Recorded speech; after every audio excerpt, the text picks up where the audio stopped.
Good evening, everybody. Welcome to America's Third Party and Truth Tuesday. We're going to get right into it today. We want everyone to know that this entire process is something that we do out of the kindness of our heart.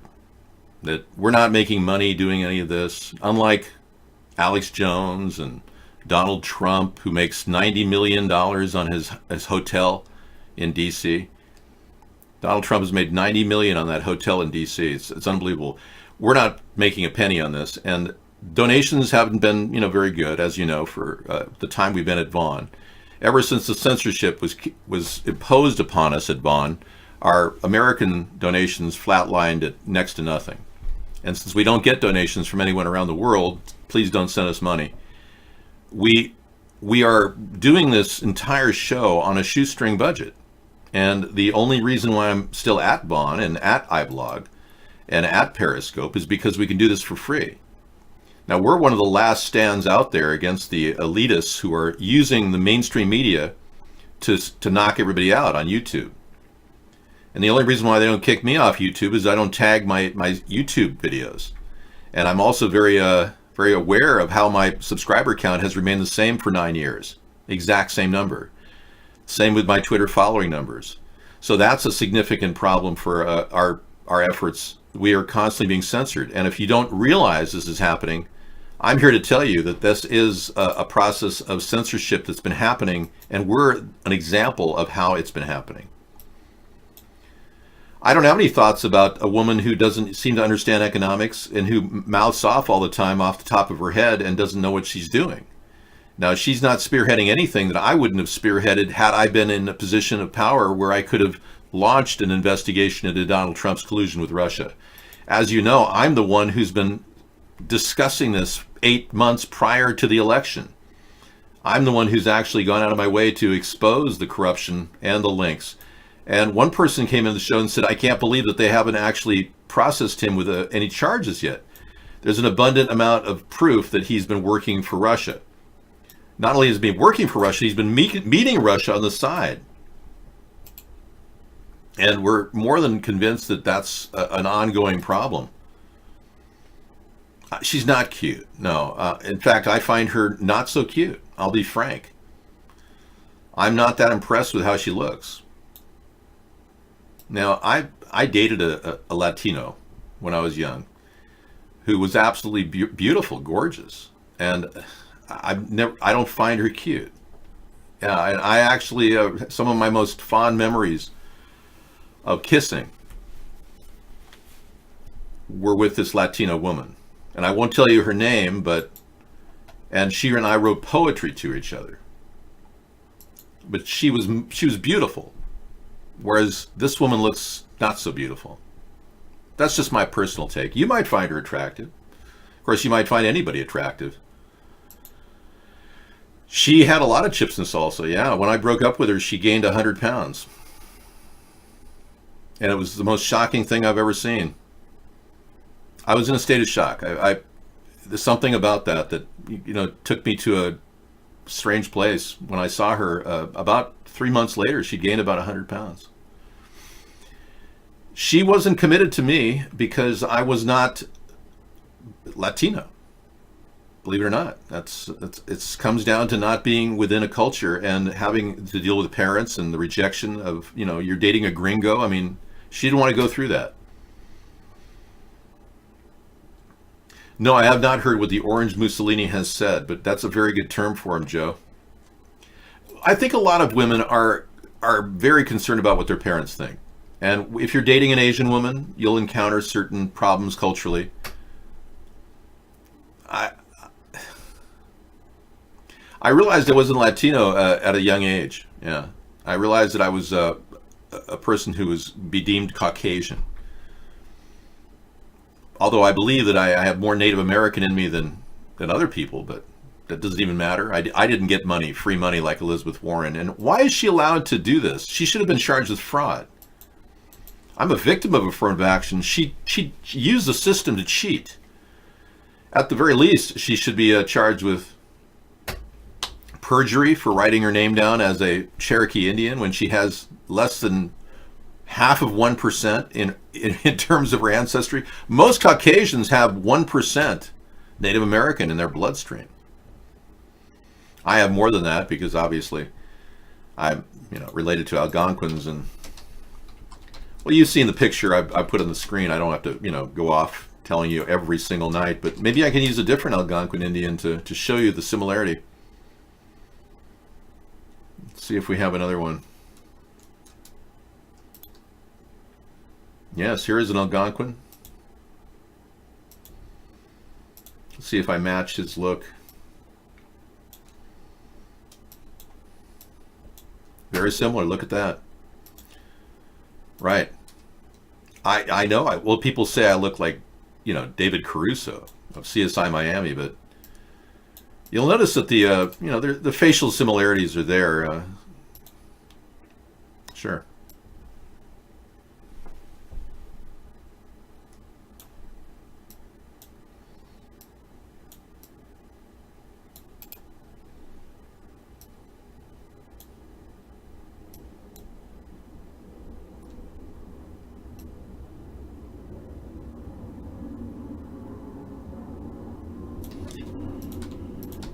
Okay, hang on, I got a salute. That's the sound of freedom. The sound of freedom continues to... Yeah, well, I don't really comment about Native Americans. I'm not like Trump. I would never call somebody Pocahontas. I mean, this guy makes fun of people like it's a joke. You hear his speech at CPAC? It was unbelievable. He was making fun of wind power. Like that's a bad thing. I'm telling you, these Trump-tards are living in the dark ages. They might as well walk around with a dinosaur cap on and rummage in the dirt. They have a recidivistic mindset that puts us back 50 years in terms of how we're going to deal with the environment. But the Democrats don't want to do anything at all about solving the big problem, which is how do we do this without spending money? How do we deal with the crisis without spending money? Well, I've got a simple solution. We just simply stop the spraying of chemicals. Yeah, this is happening all the time, and you can't get one Democrat or Republican to admit it. If we simply stop the spraying of chemicals, we won't have a problem.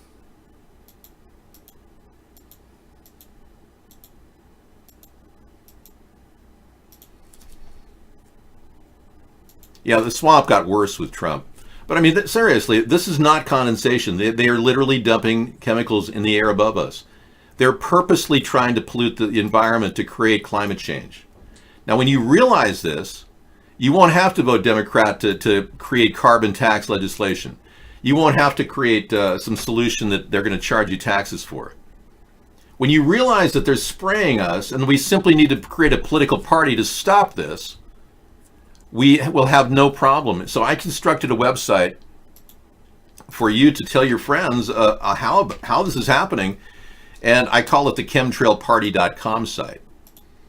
And you can go to chemtrailparty.com. I don't harvest information from you, and it explains what's happening in simple terms, how it's toxic to the air we breathe, and there have been no peer-reviewed studies. Oxygen is being depleted by blocking sunlight. And weather warfare is going on where they actually create droughts, hurricanes, and earthquakes. And you can click the link button here and find out much, much more. And if you want to just go to a really simple site, I put a new one down here, which will give them the necessary proof they need. Government quietly admits to weather modification. And they show how they do it. They actually publish it in small newspaper ads, and they act like they're telling us they're spraying us.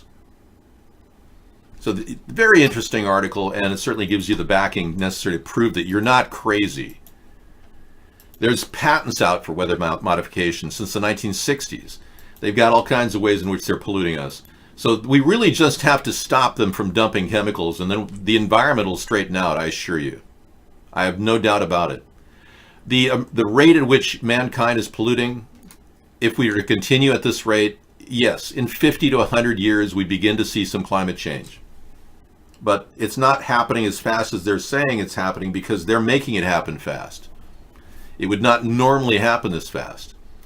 They are purposely playing Mother Nature. Better yet, they're raping Mother Nature. In fact, this isn't just rape. This is like a gangbang of Mother Nature. Yeah, our blessed Mother Nature, the beautiful earth that we live here and have life from, they're desecrating. It's like a huge dry hump, or worse, a gangbang. Right. They're gangbanging on Mother Nature. I don't think anything like that is appropriate. Anything with children and cheese and pizza and all that, that's got to be pulled off YouTube. In 2007, the FBI declared that the word cheese pizza implied child pornography, and that certain symbols on the internet, like references to pizza and hot dogs and things, were all being used by pedophiles. And that in and of itself is Pizzagate. But they won't let you talk about Pizzagate because the people who control our government and control our media are the pedophiles. And they don't want anyone to know who they are. So they don't want anyone to talk about Pizzagate. So they made it illegal to talk about something in a country that claims to have free speech. So we have to test them back, and that's why I did the blackface video. There's no way I could possibly tell you how the censorship can be broken except by challenging it head on, creating alternative views, forcing people to think about things. Yeah, the video of Biden, I don't even like looking at it because he's touching little girls that are like shirking from his hand as he reaches over and touches their upper body. I plan on saving this country. I can't guarantee the rest of the world, but I'm going to save this country, and hopefully we could lead by example. You got to understand, we're not going to get anywhere in a positive direction if we don't build a third party, because these people are entrenched and they're taking money, all the Democrats, Republicans. Look at Ocasio. She's being investigated right now for receiving a tremendous amount of funds, or excuse me, for dispersing a tremendous amount of funds to her supporters. Wow. And she can't specify exactly where that money went.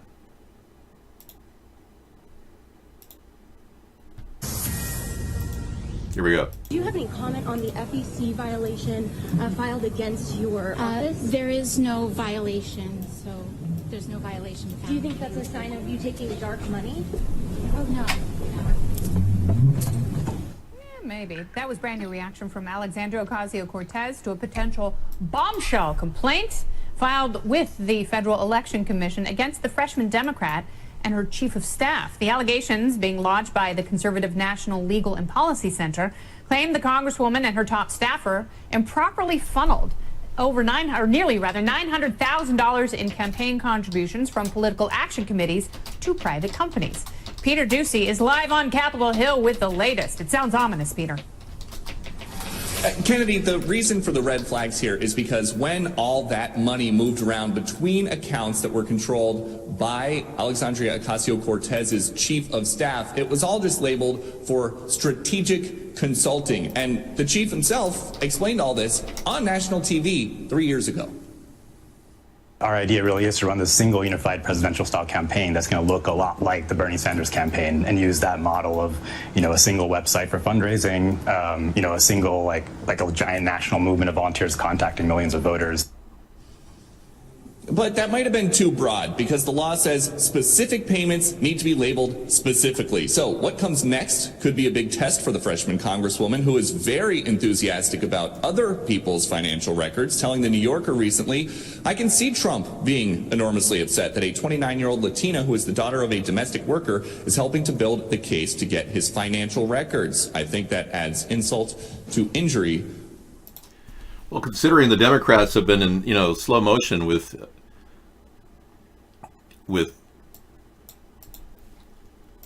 Adam Schiff doing next to nothing to advance the case, putting this case in Ocasio-Cortez's hands and Adam Schiff's hands, it's like handing a football to Tweedledee and Tweedledum and saying, yeah, win the Super Bowl. This guy doesn't look to me like a person who's competent of doing anything. You tell me. I mean, how can anyone possibly get behind this guy? And second of all, he gets money from George Soros, who's a family member, for him to get elected. We got a link of Ocasio getting sold out. We got one from Scissor Fight. Okay, let's take a look at these.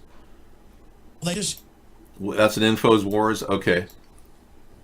Ocasio.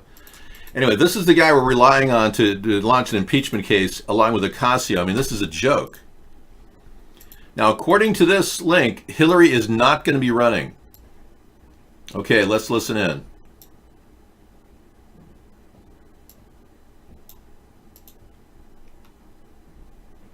20 Democratic primary answered during Hillary Clinton's first television news interview since the midterm elections. While she certainly hinted at the answer before, for the first time on camera, Clinton officially put all rumors to rest and closed the door on a third White House run. I'm not running, but I'm going to keep working and speaking and standing up for what I believe. Not running, she says, but still fighting on behalf of the 65 million plus Americans who voted for her in the last presidential election.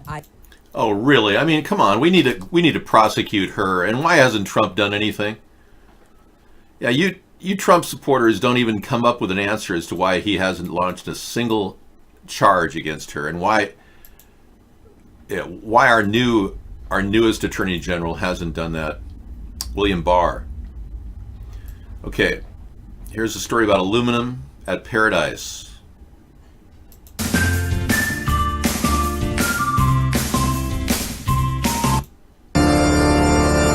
Oh, I've seen this before. It's all about a macrophasic or macroscopic fugue in D minor. Aluminum fire corrosion is what they've detected in a lot of the fire damage, which means aluminum is an accelerant, and it corrodes rather quickly when it burns with the fire itself. So there definitely was an accelerant in this recent fire that got the temperature up to 3,000 degrees. All the safes melted in Paradise, all the people died, and there's been a massive cover-up. The telltale sign of a cover-up would be the death count. The official death count for the people in Paradise was 88. Then that was factored down to 83. Now up to 85. How does an official death count change? I don't understand that. So that to me is an indication of a major cover-up. It went from 88 down to 85. 3 people came back to life, and suddenly, their burns disappeared and they were normal again. You can't see an official death count go down unless they're covering things up. Well, the fact is we don't even know where people went. Think about this. If you were to, let me pull this sellout here off the screen because he's bugging me. Yeah, if your family member, for instance, died and you called up and said, hey, my aunt and uncle were in the fire, you'd get a person like this. Oh, well, thank you very much. What was your aunt and uncle's name? Okay, well, certainly we'll be looking into that. Thank you very much for your concerns. What's your number? We'll call you if there's any new developments. Okay. They wait a couple months. They call back. Hi, I never heard back on my aunt and uncle. Yes, well, let's see if your name is in the registry. Oh, I see that. Yeah, well, we're still waiting on confirmation of some of the people that, there are a couple people that are. It's called the delay game. A couple months later, where's your aunt and uncle? Look, your aunt and uncle are toasty critters and they burned to death. They were cremated in their house because they didn't have time to get out, and the people that were leaving the area had to wait for black vehicles, executive like NSA vehicles, to shuttle out. And we have photographs of these things. The people that waited burned to death in their cars. They were told not to take certain roads, and so that they would be parked there while the cars literally burned to death. And I can show you horrific pictures from that fire. They estimated 24,000 people were in that area. And all of the relief areas, Red Cross relief areas, were empty. We have photographs of empty areas. Nobody was going there for housing. Nobody was seeking refuge after the fires. 20,000 people were not displaced. Where did they go? They were burned to death. The entire area, it turns out, and this isn't a conspiracy theory, the entire area actually was burned down in an area that would be ideal for fracking. It turns out the area was owned by PG&E, that they have the mineral rights to this area, Paradise. And there's a huge amount of fracking potential in that area. Check this out. Misanthropy found this on his searches, and he found that PG&E has a shale oil and gas basin all designed to be mined. Paradise is within that corridor, along with Malibu and other areas. Yeah, it's like they're purposely getting rid of houses. Instead of using eminent domain to buy the houses fairly and to build these gas pipelines, they're just burning people out. This is how these people operate, and you think that they can't do that. No, the government would stop them. They own the government. They own your two parties. You haven't built a third party, so they're not going to be accountable to you.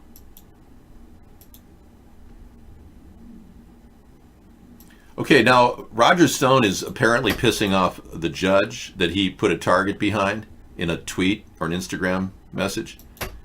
Now the judge could revoke Roger Stone's bail because his new book, Calling Mueller Crooked, is still on sale despite gag order.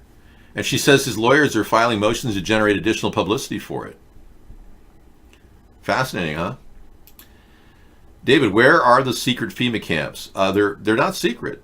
I have, back in 2008 when we started the show, yeah, so Roger Stone is going to be dealing with this. This is more of a side drama. Roger Stone is not the source of the WikiLeaks. Mueller avoided investigating Seth Rich. Seth Rich was clearly the guy they killed because he leaked the data. Why Mueller hasn't investigated is because Mueller is working for the deep state and protecting Hillary and her group, Debbie Wasserman Schultz and her brother Steve Wasserman, who incidentally illegally represented the Wan brothers because he works for the prosecutor's office. And that's a gross violation of ethics. I really think I should charge him myself. I'm thinking of filing a bar violation against him in DC. But anyway, moving on. Roger Stone is a sidetrack here. Let's talk about the FEMA camps. Back in 2008, when we first started the show, you could go to Google Maps and type in FEMA camps, and it would pop right up.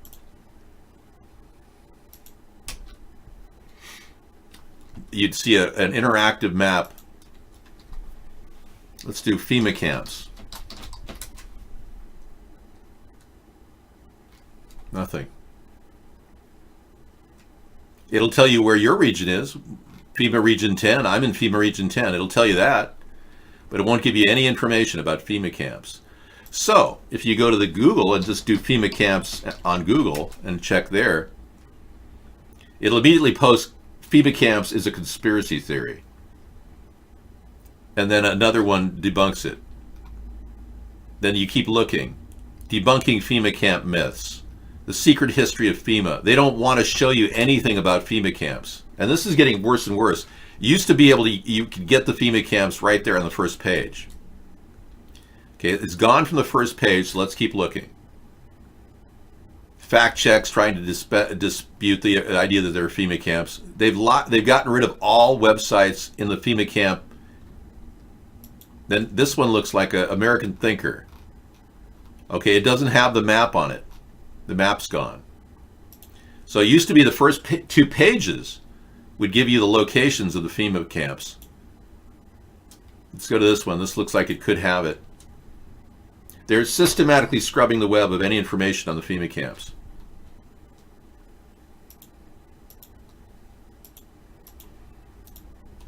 This is some sort of a map of the FEMA locations right here. But it's not the map that was originally sent to people. It's a very skewed map, so let's keep looking. This is what Truth 101 is when you keep looking and find this stuff has been scrubbed. Page 3. Gone. FEMA camps exposed. Debunking FEMA camps. FEMA U.S. full list. This is the list that was on YouTube. This is 3 pages deep now, Scissor Fight. 3 pages deep. They got rid of David Crowley and his effort to talk about Gray State, a movie designed to talk about how they want to turn concentration camps into active concentration camps in America. But look at this. Now it's 3 pages deep. The Army's been busy trying to bury this, pushing things ahead of it with optimization, SEO, search engine optimization, and this can be done with computers that can accelerate the process. But now this is the one link you can find it at. I'll give it to you. This is the original full list the Rex 84 internment camp program, telling you where the coffins are. It shows you the coffins, and they've got a huge amount, 2 million capacity coffins in Atlanta. Here's a list of all of the FEMA camps, so this will give you an idea of where you are. Okay, Ed Gein, welcome. We'll take on your question. Ed Gein, everybody, the legendary killer from our history, mass murderer. Ed, do you know me from a previous life, or what makes you want to be Ed Gein in the show? Because I have a unique Ed Gein thing happening in my history. The Butcher of Plainfield, yeah, he was notorious for offering venison to all of his neighbors. Here he is, Ed Gein.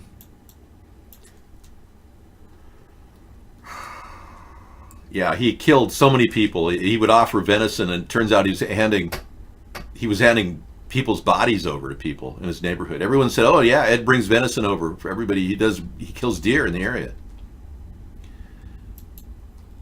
No, the FEMA camps are not there just to help in the case of a nuclear war. Well, Ed, I don't think you know me from a previous life, so I'm not going to worry about that. But yeah, Ed Gein, his death count was like 28. Let me see. He was responsible for the death of quite a few people.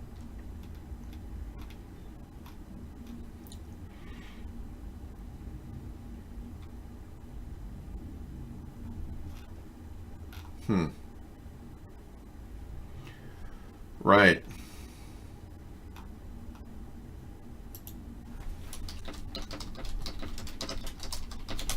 This will get me the number. He was found guilty but legally insane of the murder of Warden, who was reprimanded for psychiatric institution. It doesn't say how many people he killed.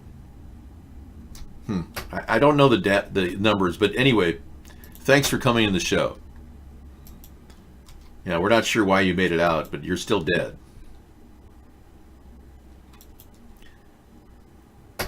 Oh yeah. Jeffrey Dahmer did 2 years in the Army as an MP.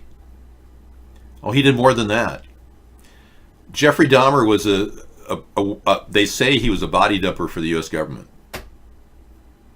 There's a lot of truth that you don't know about, and Truth Tuesday takes on some pretty heavy questions.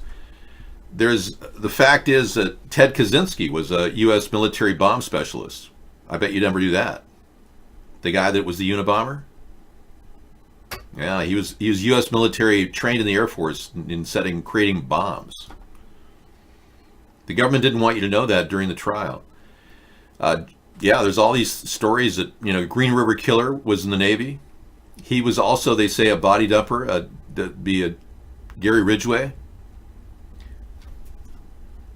Cesarified has a link on Breitbart. Let's take a look. Yeah, Gary Ridgway was the Green River Killer. They say he was a body dumper for the elitists, that he didn't kill these women purposely. He did it for somebody else who paid him. Yeah, that's why he got a really good deal in Washington State. He has multiple life sentences, but he'll never ever suffer. I mean, Gary Ridgway is serving a good duty and gets free meals, dental care, whatever he wants, internet access. I think they even give him back rubs. I don't know if that's true. The forensic evidence on Green River Killer doesn't show. I've never read anything about him having sex with his dead bodies, but that's not really something I'm an expert on. It might have been the case. Skeptic Project has a FEMA list. Okay, list of FEMA camps. There you go. Thanks for finding it. Here's another list over here, guys. If you want to look at the FEMA camps. Okay, according to the Washington Post, a border rush may hit 100,000 migrants in March. I believe it. You see, what we're concerned about, and this is why I've been talking about the illegal alien problem, and I'm the original architect of the 1,000-mile fence. I came up with the idea way ahead of Trump. I actually measured the distance we need to cover to maintain our security at the border. But this is not just fear-mongering from Breitbart. This is a possible reality check, because the population growth is pushing so hard in South America, and the economies of scale are not growing, that we are going to be seeing 100,000 migrants in March. And that's not something we should just ignore, like Beto O'Rourke wants to get rid of the border fence we have. What an idiot. I mean, I'm sorry, but there's no way anyone could even begin to think that without being a moron. In other words, if we don't have a fence, people will get in, and we can't exactly shoot them on sight, can we? So yeah, it'll be an endless problem that'll never get better. So if you're not willing to look into this, and yes, I am a visionary, if you're not willing to look into this from the democratic perspective, your democracy won't exist. Whatever you think you have won't exist if this continues. They're draining our resources, and it's getting worse and worse. Well, you could technically shoot them if they enter the country, but do you really want to be known as a country that shoots people that enter your country and just have massive bodies laying on the... I mean, how different would you be to Vlad the Impaler? I mean, are you Vlad the Impaler? Because that's exactly what he did. Vlad the Impaler, known as Count Dracula, would cut off their heads and put all the heads of his victims on sticks outside of the castle where he lived. So no one dared go near him. How is that any different than, killing people at the border, leaving piles of bodies? I mean, some of you seem to be brain dead or turned into indifferent, worthless assholes, for lack of a better term. Much of the video gaming that's been going on is like, you don't even care whether these things that you're shooting are dead or alive. You have no concern for life and death. And then the violence in television is desensitizing you to that. That's also true. A selfie from 20,000 miles away. Israeli Bereshit snaps first shot in space. Wow, look at this. Large scale. Surprise drill simulating war. From space, no less. Okay. Big simulation of war here. Yeah, big time tank activity. Kind of like Vladimir Putin threatening world. And they take first selfie in space. Gearing up for big time war in the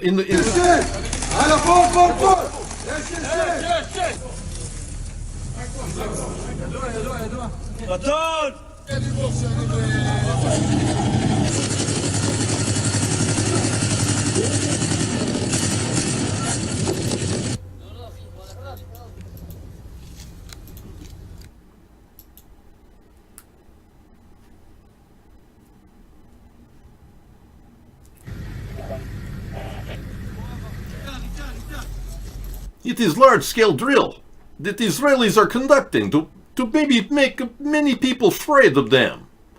They do not realize that Soviets have bigger weapons than they do. Yeah, I'm concerned about Vladimir Putin behaving like this.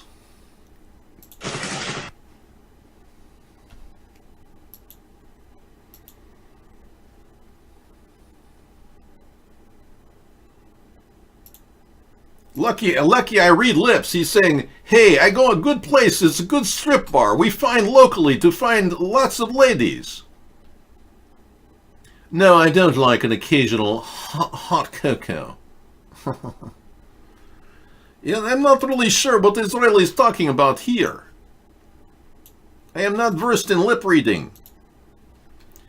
But check this out. This is an actual photograph on the surface of the moon. It's a discount coupon for a small country, big dreams, that was put on the moon by the Israelis in their attempt to fake their space travel. That's pretty cool. Control face detect. Impressive. So apparently we're not the only ones that can fake moon landings. The Chinese did it last month. The Israeli army can only match up with Russians because the Americans support Israel. I don't think the Israeli army thinks that. Don't underestimate the Israeli army. They're highly trained. And in case you didn't know, they're the ones that created the explosive armor that many of the tanks are using. They bought our tanks and they added explosive armor to it. Brilliant. I mean, we didn't think of that. What is explosive armor? It is something that blows out when something penetrates it. So it matches the projectile with a force equal to the projectile. Exactly. Israel's the size of New Jersey. You know, I think a lot of you are just lost in this world of, why did you vote for Trump? I don't know. And you're now realizing that he doesn't have the mental acuity to figure out solutions like I've got. Not a fruity pork casserole. I think rice would be better. Pork, nah. Pork is something rice would go with. Fruity pork rice. Casserole is too big a word. I want a small word. Fruity pork rice. Not necessarily, Howie. No. I'm not debating whether you like Hillary, but you had an option to get behind a third party in the last election and the election before, and none of you made any donations. You just sit there and complain about who you voted for. Yes, Israel won the Yom Kippur War in 1967, consolidating territories. Trump has been stealing my ideas since 2012. Yeah, for 7 years.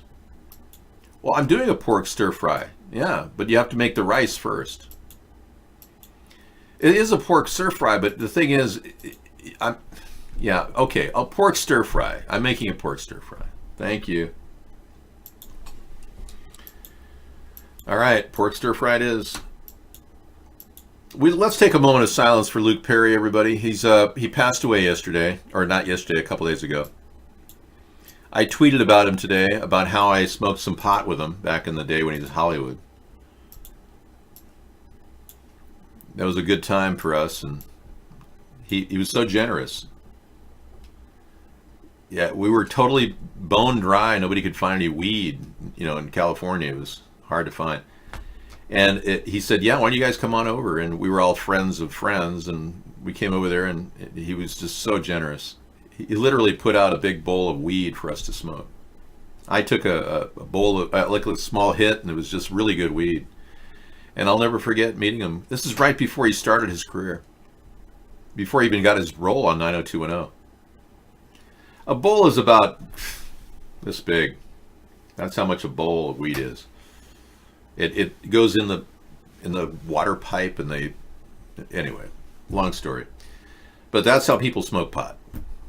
Unless they have a vaping volcano or something that can get all the best THC out of it, leaving the resin behind. Yeah, it's like a bong, yeah. But it was a weird day for me because I was approached by a guy with a Colt 38. You see, Colt 38. Colt 40. Colt 38. Super. No, it was bigger than that. It might have been a 357 Magnum. It could have been a 44 Magnum, the most powerful handgun in the world. But some guy pulled a gun on me. He's the son of a couple of famous actors. And he's a total jerk. To this day, I'll never forget what a jerk the guy was. I could show you his picture, but I don't want to waste your time. Colt 45. Let me see what a Colt 45 looks like. Just to jar my memory. I don't like old guns. Yeah. Colt 45. The Army revolver of choice. Anyway, moving on.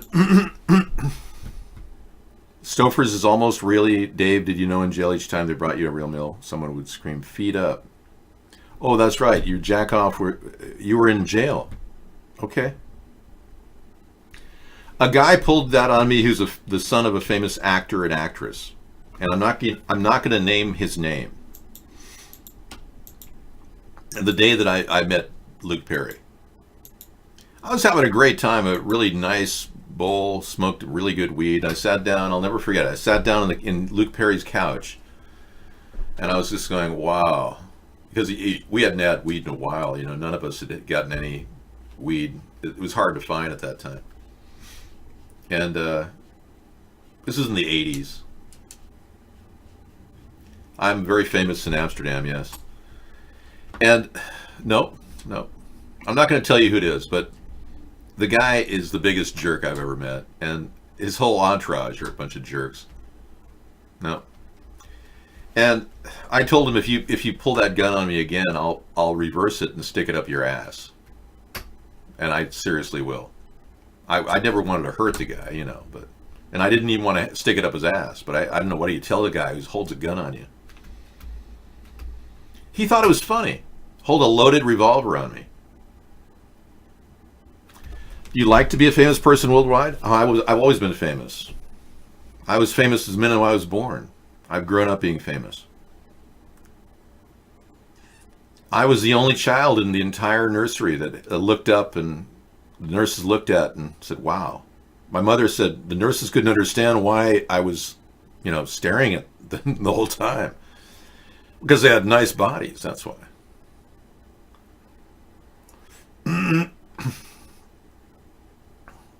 No, actually, I've just been very alert and perceptive most of my life, so. No, I was the only baby with, I've got a super perception. I don't know if you have that. If you have that, you know you have it. If you don't, you don't. But I have this ability to perceive much more than the average person when I look out. Like if I looked out on a vast group of people, I could spot 5 serial killers within a few seconds. Simply by looking at their aberrant motions and detecting certain abnormalities in their behavior. You see, humans are by nature predictable, except people who are psychotic. Well, thank you. Well, I'm still kind of floating the idea that maybe I am Jim Carrey, because he doesn't exist. I would help the police, but the police aren't doing their job. Most policemen don't have a high IQ, so they don't have the ability to think as clearly as I do. But I couldn't get into the police farce if I tried. My IQ's too high.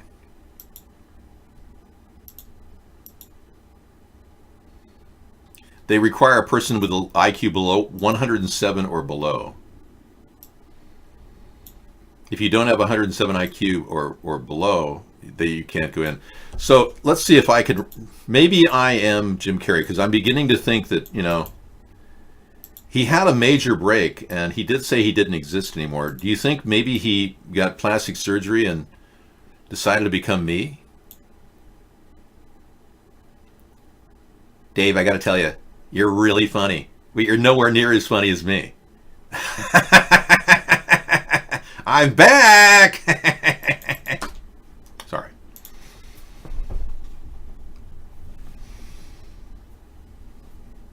No, the military won't take geniuses. No. Most of the people in the military have IQs below 105 or 107. Most people are like, look at Henry Kissinger. What happened to the cowbell cow? What do you think happened to the cowbell cow? We have them on tap at all times. You asked for it, you got it. Cowbell.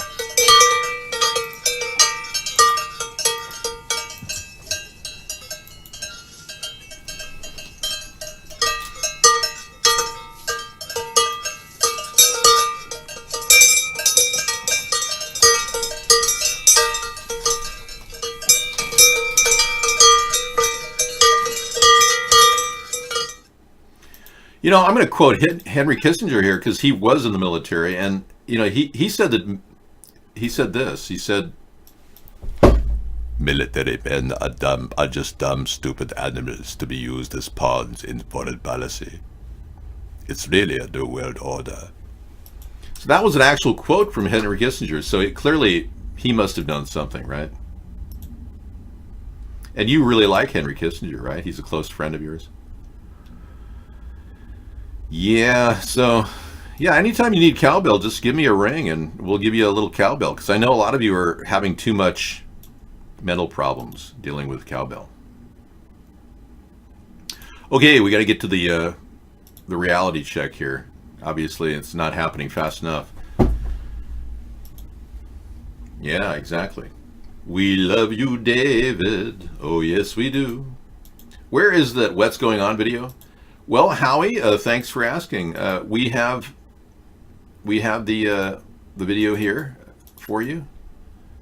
It is on cue, as per se. I mean, everything we do here is within a lightning fast speed. Hey, do you ever wonder, like, what is going on? I mean, like, do you ever, like, wake up or do something and you're just like, what the fuck is going on?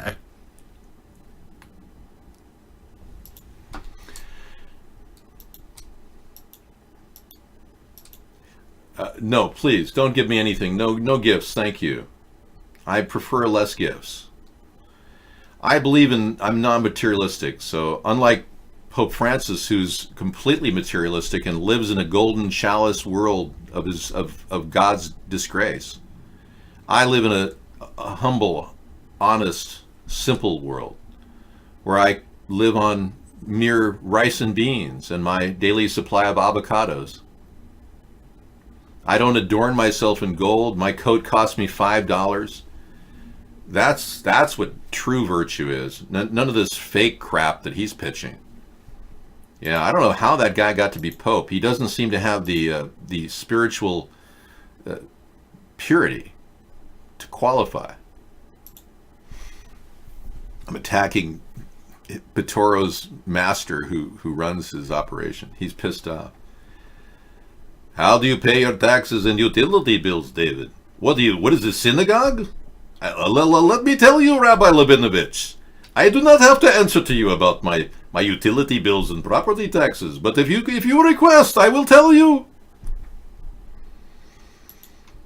Yeah, I'm drawing from savings, and I've also got a little bit of donation from Sarah. She helps out. Yeah. She lives here, so she would normally be buying an apartment or something if she... Oh no, what happened, Mad Dog? Your mom just died? Oh, I'm so sorry, man. Thank you. Well, you're drawing from savings for your retirement. Well, most people want to save for retirement, so now you are retired, essentially. I'm so sorry. That's a terrible loss. Mad Dog is going to go through a major deal with his mom dying. Wow. That's serious, man. And you met her, DT Laura? Wow. No one can explain to anyone how that feels. I know that my time when I lost my mother was so traumatic that if I hadn't had Sarah in my life, it would have been 10 times worse. It's the suffering, the grief that you suffer, and then you can't speak to them again. Well, yeah. Well, let's recognize this entire thing. Let's put yeah, I don't know. Maybe we should turn the show into a memory thing for King Kong Bundy, who passed away at 61. For Luke Perry, who passed away at 52. For Keith Flint, who passed away at 49, and now Mad Dog's mother. How old was your mother when she passed away, Mad Dog? Yeah, R.I.P. Mad Dog's mom. This is a terribly sad day for Mad Dog.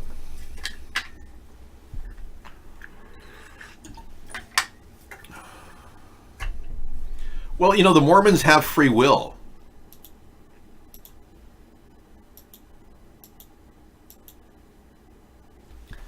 Yeah, I am. Remember we talked about your attacks on our show? Yeah, I mean, not even allowed to have sunglasses and a used swim spa. I mean, what's wrong with you, man? God. Well, I did ban them.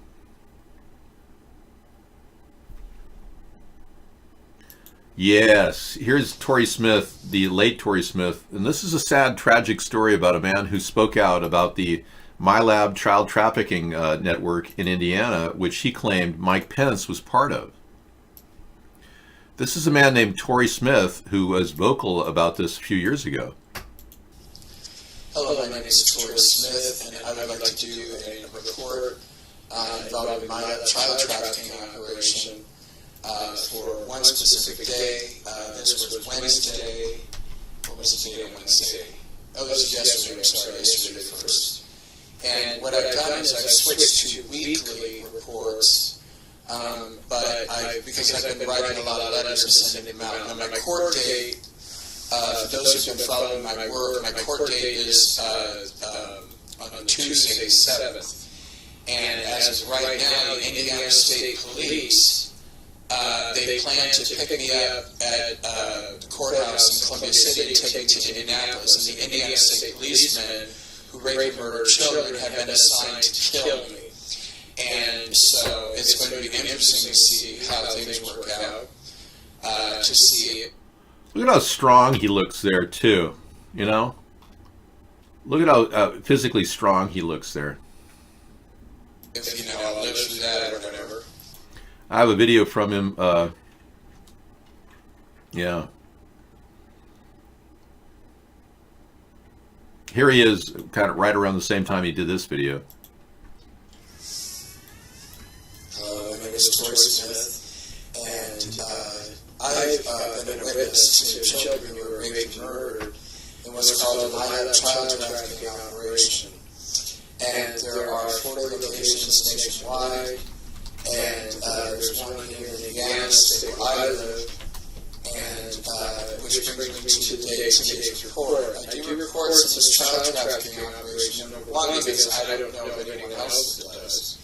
And these children need as many voices as they can possibly get, because hundreds and hundreds of children are abducted, anywhere from 25 to 400 children are gang raped and murdered a day in this system. On the 27th of May, Friday, 264 children were brought in from the Air Force SOCOM in NATO. 15 of those children were brought to Indianapolis, to the Indianapolis Mine Lab, which is what I would like to do today's report on. Indiana Governor, child rapist, and child murderer Mike Pence has murdered 54 children. Whoa. And when I first saw this, I thought, well, this guy is just lying. Did he get noticed or something? And then I noticed that he had like 30, 40, 50, 60 videos out there. And he constantly made people aware of the fact that he was involved in this child trafficking network. He himself was raped as a child. But look what happened 2 months later. 2 months later. My name is Tori, and I want to thank you for the support and prayers and awareness that you brought to what's going on in our country about child trafficking. I think this is going to be my last video for a while. It was his last video, and he passed away right after this. You don't normally die of AIDS in 2 months. Something's not right here. This looks like polonium poisoning. And when he met somebody at this event that he said he was going to, you got to wonder if this guy wasn't killed at that time by his poisoning. But on Wednesday, yesterday... Well, that's okay. I'm good. Thank you so much. Anyway, yes, something got rid of the Tory Smith, and he will never talk again, but his videos are still a reminder that something's not right about Mike Pence. Mike Pence has not presented any of his private emails that he had when he was governor of Indiana. Some of those emails were from Tory Smith. Well, you look nice. Thank you. Oh, thanks. Yeah, you always look great. Well, that's just an interesting little side note that Pence has not presented any emails from when he was the governor of Indiana, and that still is a problem because it violates public disclosure. How can this guy even be our vice president if he hasn't revealed his emails when he was governor of Indiana? I mean, this is crazy. All right, same with the Clintons, yeah. Okay, Sarah's here. We've got, Hillary Clinton is not going to run for president. She said so, so that's kind of nice. Opens the playing field to, new contenders like Jay Inslee. Yeah. Castro is thinking of running as an independent. Howard Schultz is thinking as Castro's thinking of running as an independent. Right. Mark Cuban, rather, is considering a third-party presidential run. You know, I'm way ahead of all these people by building a third party, but I've been censored in the media for so long that it's not even funny. I mean, if you people don't realize that we're being censored across the country, around the world even, and the mainstream media will not cover our stories, you got to understand this entire effort is against all odds, because they don't want an honest person as the president of the United States. Tom, we don't take numbers. I mean, worldwide, our numbers are huge. Locally in America, we probably only reached about 1 million people. I agree. When I'm president, all my emails should be published for public review after they've been cleared by the NSA. And within a time period of, like 6 weeks or something, so it doesn't affect current politics. Plus, remember, a lot of top secret stuff goes through the president's email. So all that has to be cleared. But I totally am dedicated to transparency. Okay, Sarah's going to give you a little break. I'll be back. Thank you. Yeah. Disney was all about putting a smile on people's faces, and now the Disney Corporation is all about money, money, money. How can I make more money? All right, I'm gonna clear out of here. Pretty sad. Okay.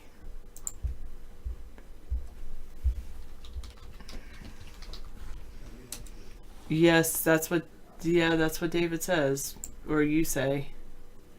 Millions of viewers worldwide and all that.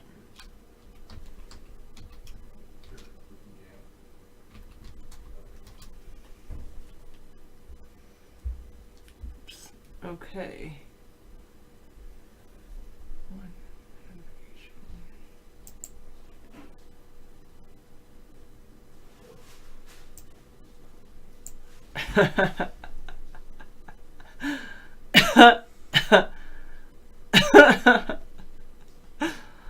Oh God, I have to say, I'm not gonna give this is somebody tweeted to David, your cover is blown.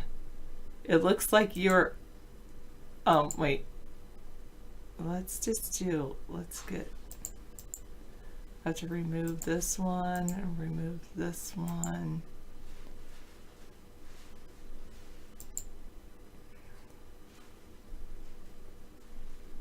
They put, this is, you look like Obama in whiteface.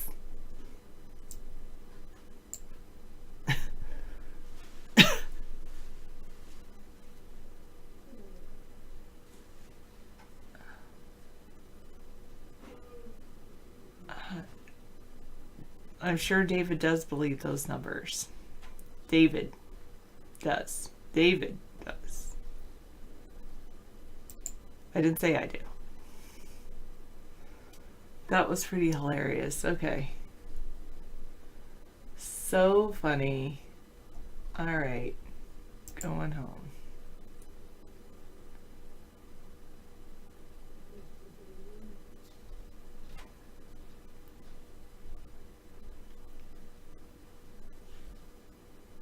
Yeah. Anyway, I don't know. Well, what all is happening in the news? I heard that the deal yesterday I heard was pretty interesting about the Selective Service not being, not applying to men only. That might be the case in the future, that it's unconstitutional, that it only applies to men. Yeah, often David would get upset that I don't believe it. I don't believe certain things. David sometimes gets upset with that.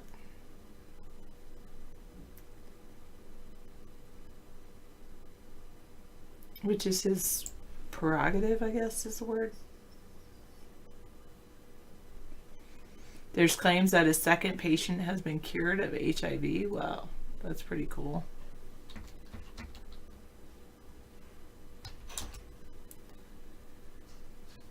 It's not that. It's not like that, Misanthropy. He'll just discuss. North Korea has been seen reassembling a rocket test site days after the summit with the U.S. Wow. Satellite photos show North Korea is rebuilding their missile launch facility. And Bolton says the U.S. is going to be looking at ramping up North Korea's sanctions if they don't denuclearize.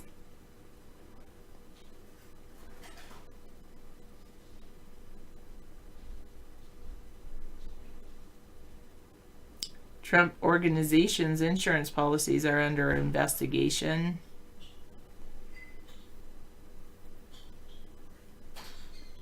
Yes. Mute! Mute! Just stop talking. He doesn't have to do that. I usually I'm a pretty quiet person. Strangely enough. I know I'm on here, which I always have to be on and not quiet. And I am always like, I'm a little bit quiet, and then there's dead airspace, and like, what's wrong? Why aren't you saying something? You have to fill every second of airspace. You can't have any dead air at all, ever. I don't think I'm raucous and lively, or haven't been in some time. I am pretty inspired, though. But then I'm inspired by different things.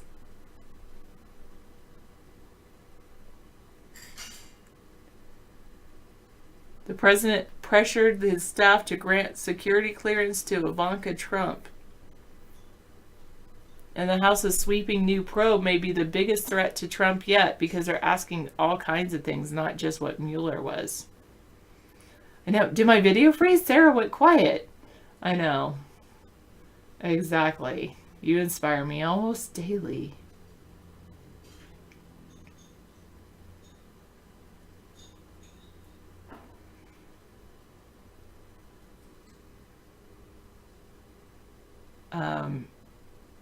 That's an interesting thought. No, I haven't done that.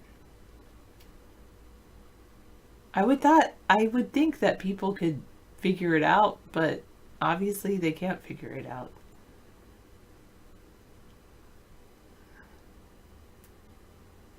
Not very often. Okay. Silicon Valley just got a friend with the exit of Gottlieb from the FDA. Just lost a friend.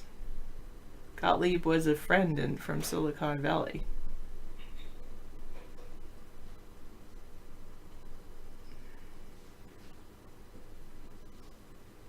A company offers to build 234 miles of the border wall for $1.4 billion.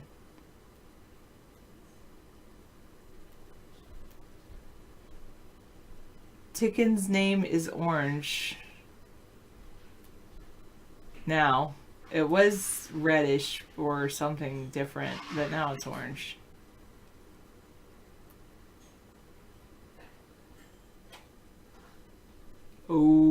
Okay. Like that.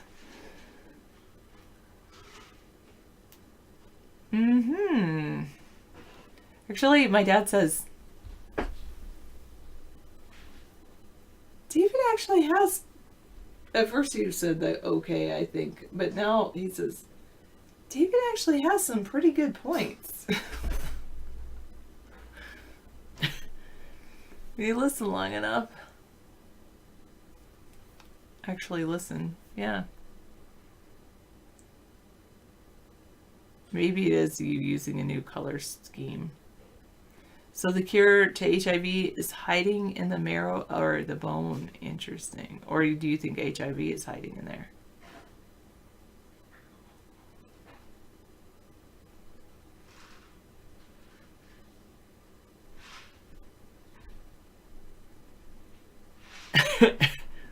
Well, maybe I'm not that point. Like, obviously there's certain points I would be like, what does that have to do with the price of eggs? Or, you know, as they used to say.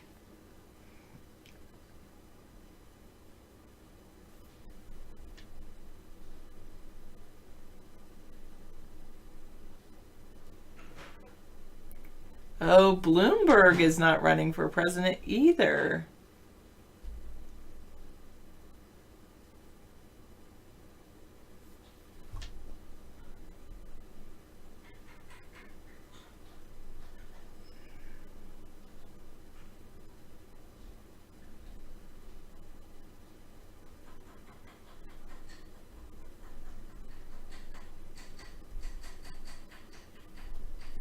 Michael Cohen's attorney asked Trump's lawyers about a pardon after the FBI raid.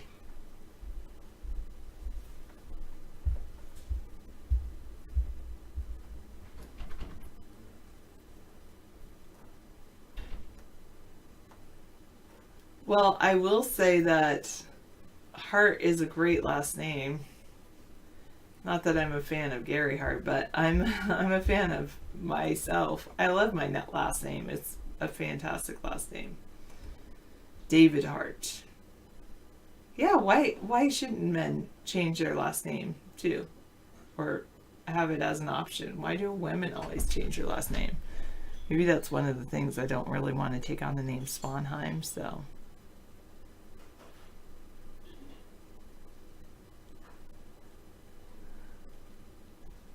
Oh, that's pretty cool, Ticken.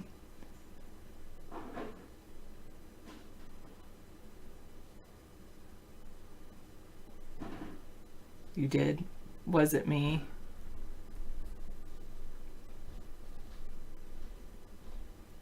Sarah Hart was a character in the movie I Am Number 4. I still haven't seen that movie, or have I? No, it's like, is that the Wednesday one where Wednesday disappears, or Monday, Tuesday, Thursday, Friday, Saturday, Sunday? Anyway.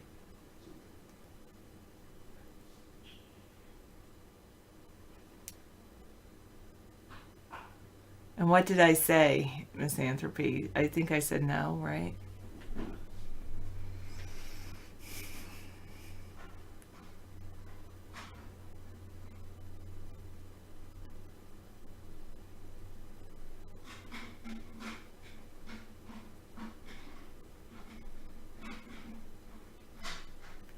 Wow. In London, they found explosive devices at 3 major transit hubs. Wow. That's scary.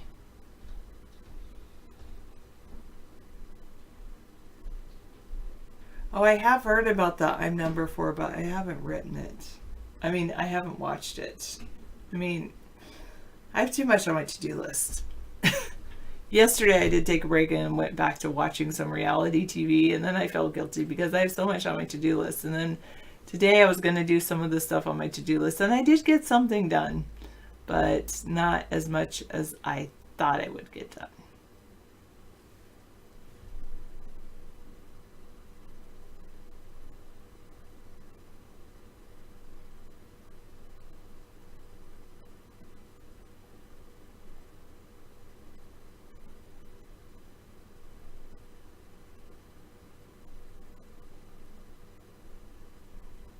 GE stock dropped 5% today. Wow.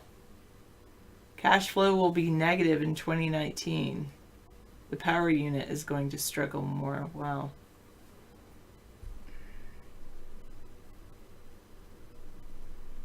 So it's stack sign, will you spend or save your refund? Refunds are shrinking under the new law. Please don't take it out on your accountant. I like that.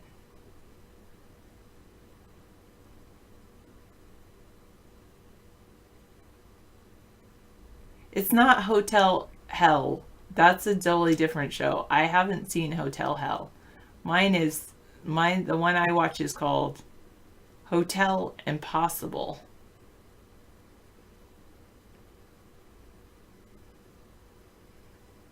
That should be my last name, Yawn Time. I do like yawning.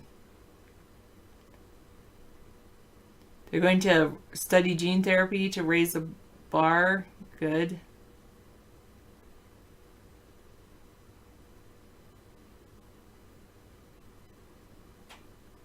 and leave the discussion to scientists. It could be the white cells responded to the surgery and the virus got bottlenecked. Cool. Talking about the second patient to be HIV free or cured. Yeah, I have been watching. That's what I was watching, A Hotel Impossible yesterday. I'm into the 4th season of that. That's why I have to appreciate Amazon, because I actually do like reality TV, and they have some on there.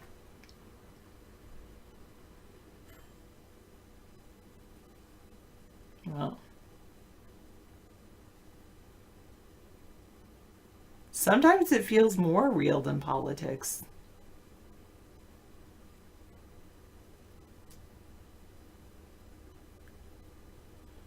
Oh, the guy that is second person to be cured received a bone marrow transplant while being treated for cancer.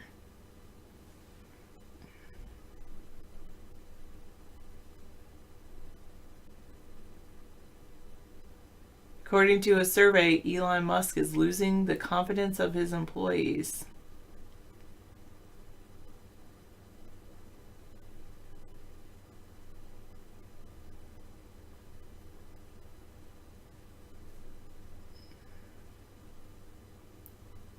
South by Southwest is happening. I want to go one year, but I don't know. I think it always happens the same time that this other conference happens.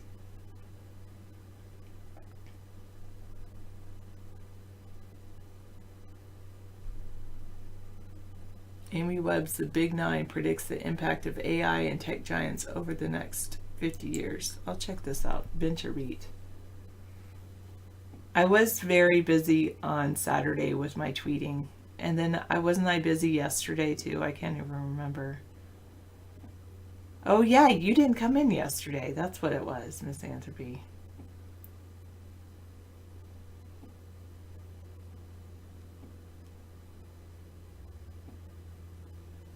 Oh, that's interesting. Okay, 885, thank you.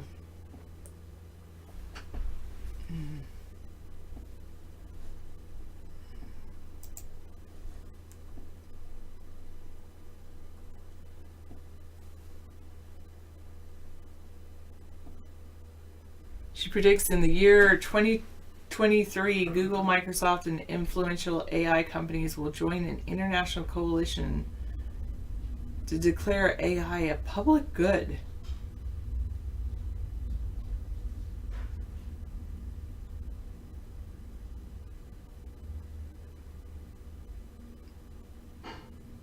The G Mafia.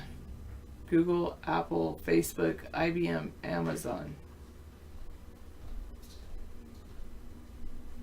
Microsoft, Apple, Facebook, IBM, Amazon, Google, Microsoft. So we're looking at freezing time tonight, too? Oh, probably. I didn't put the thing on my car cover, but let's see. Let's see if we are. I think if it is, the reason I didn't do it is because I felt like it was going to be, if it was going to be cold, it was going to be dry. Yeah. 39, it's going to get down to 33 by 5, between 5 and 6. So that's as low as it'll go. Okay, 33 is acceptable. I don't have to worry. All right, thank you. 0% precipitation, 51% humidity.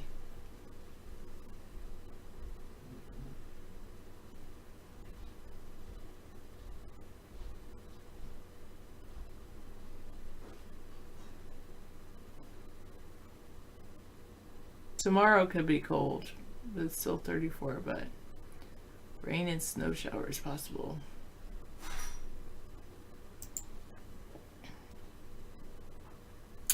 Yeah, you're right. David's tabs are getting out of control.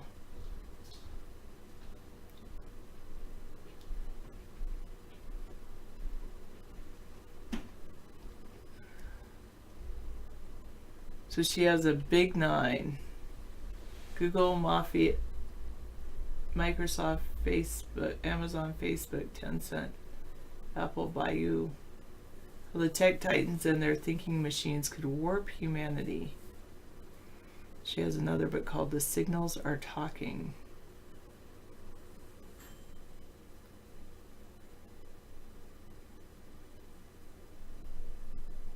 Interesting. Okay.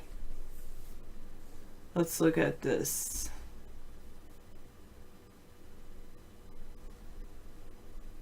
That's in Firefox, right?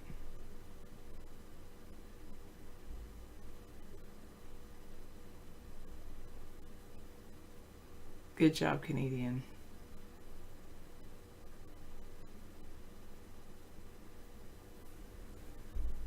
Yeah, I have heard that bone marrow transplants are very invasive surgeries. Good point, 885.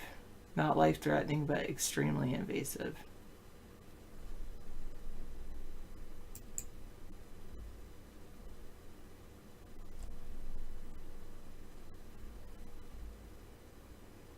Well, I'll open another tab for him to read about that, misanthropy.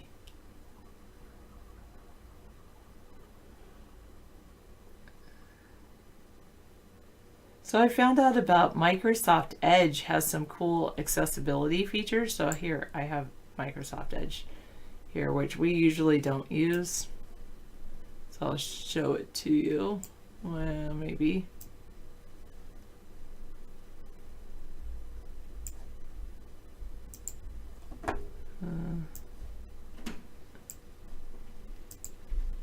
There we go. Okay, so up in here, you can, let's do, what do I want to look up in Microsoft Edge News? Alabama tornadoes, let's look at that.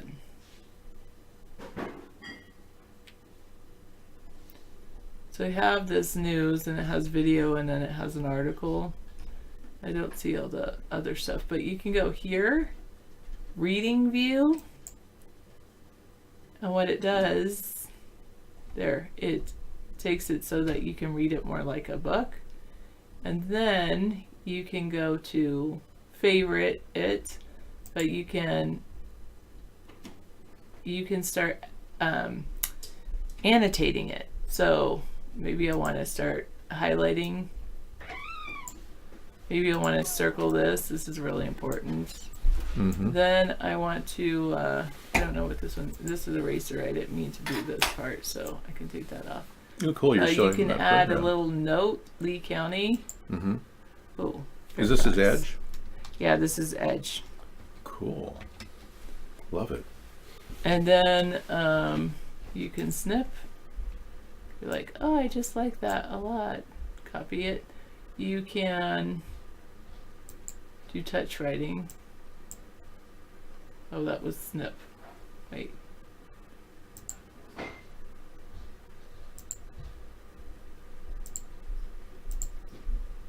I don't know what this touch writing one is like because that's still, I have to find out. Save, oh, so you could save this as a web note and then you can also share this web note. So it's pretty cool. You can do it with any, no, I don't want to save these changes.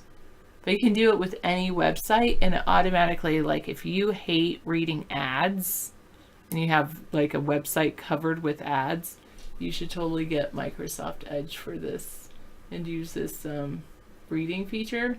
The other thing that's very good is it has read aloud. And then with this extension, I'm going to go ahead and get this extension called Office Online. I want, well, they have Translator. But what I want to see if they have OneNote Web Clicker. There's two extensions I wanted to look for, which was one's called Learning Tools, or anyway, I'll do this later. But Okay. That's cool.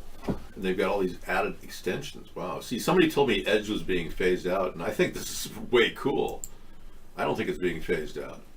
Microsoft wouldn't have spent all this upfront money to build this if they wanted to phase it out.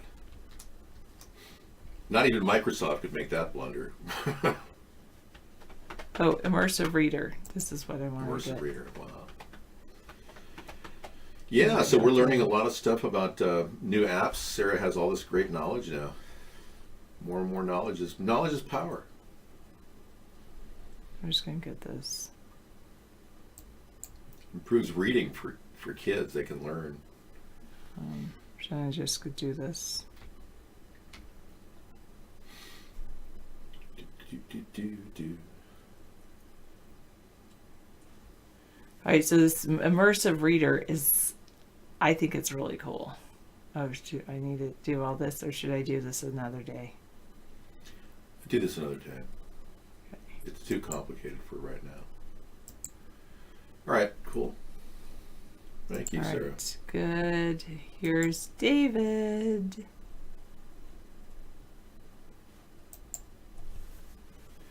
Microsoft, no, David. Microsoft. Yeah, we did have this conversation last week. Microsoft confirms the Edge will switch to Chromium. Yeah, that's what we talked about. So it's a Chromium compatible web platform. So this is something they're moving to from where they're at now. So I hope they retain all these nice qualities if that's their goal, you know. You need a program that will do voice to text. Doesn't this do voice to text as well? You told me I they know had it does read aloud. I don't know if it... Oh, so they'll read aloud. Hello, welcome to the show. I think it'll do voice to text in its like open and its office, like Open Office or something. Oh yeah, Open Office. I'll get that. That's probably a very important tool. Well, actually, I know Google will do that. Yeah. Well, in Google, you want me to show you a Google one really quick? I'll do that. Yeah, sure. Let me close out of Yes, Edge. Enum, can I help you?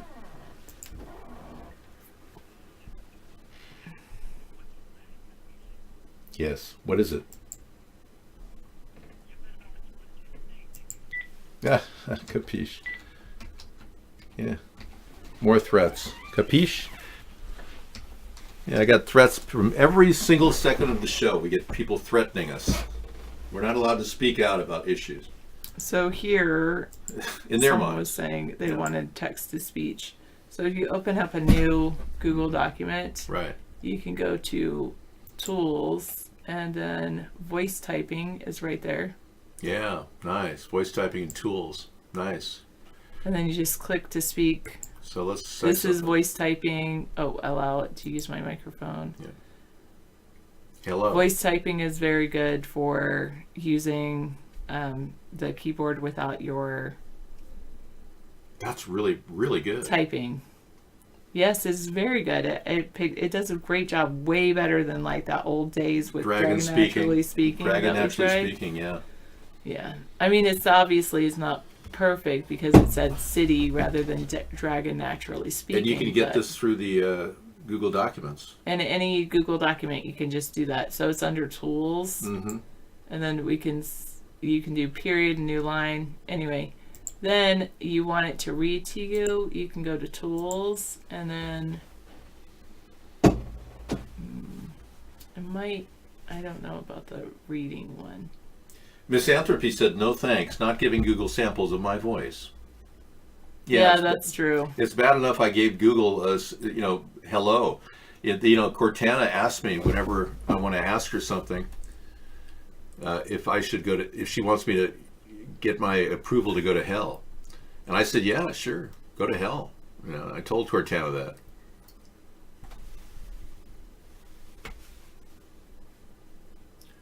Well, I'm not sure. Firefox is the only private browser left. That reminds me, I need to make a terminal ebook reader. Oh, wow. Okay, yeah. Note to self. I'm sure I could Google read aloud in Google Docs, but anyway. So you people have met Cortana. Yeah, you gave her permission to hell. Yeah, so in docs.google.com, if you have a Google account, docs.google.com, and then tools, and it's called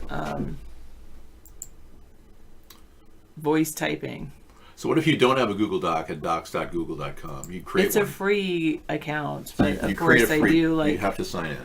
Yes. yeah. So it's in your Google account under any document that you open. It's under tools. I love it. But I love it. don't know about Read Aloud. I'm sure they do have it. Mhm.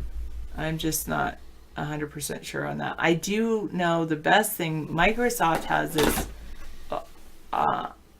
They call it Office 365, and they have a great thing in there called Learning Tools or Immersive Reader. They're the same thing. Immersive Reader and Learning Tools are the same thing, and that is amazing. It will read it to you. It's called Read Aloud. I think it This does is at voice Edge. topping. Mhm. No, Oh. it's Microsoft Documents do it. Okay, read aloud. I think it does voice typing as well. I'm not sure on that one, but then it does amazing things that I'll have to show you another day. Yeah, that sounds like a really good thing, yeah. We had tried We don't have that. LibreOffice. LibreOffice, yeah. LibreOffice. Not impressed. A few years, but we tried it like a decade ago, so maybe there's been more development than we've seen. What's that noise? Are That's those a the jet. growlers? Are those the growlers? Yeah, that's oh a my growler. gosh. They're blowing off their steam.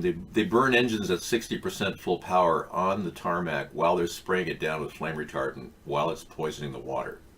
Thank you. I don't know. It was like, I was looking up and going, what is that? Is that David's look? You know, we are Good living in a screen flight grab. path, so at any time, you know, anything can happen. Thank you, Sarah. If this whole show goes blank, it's because we've been, you know, terminated by, God forbid, a, you know, falling aircraft.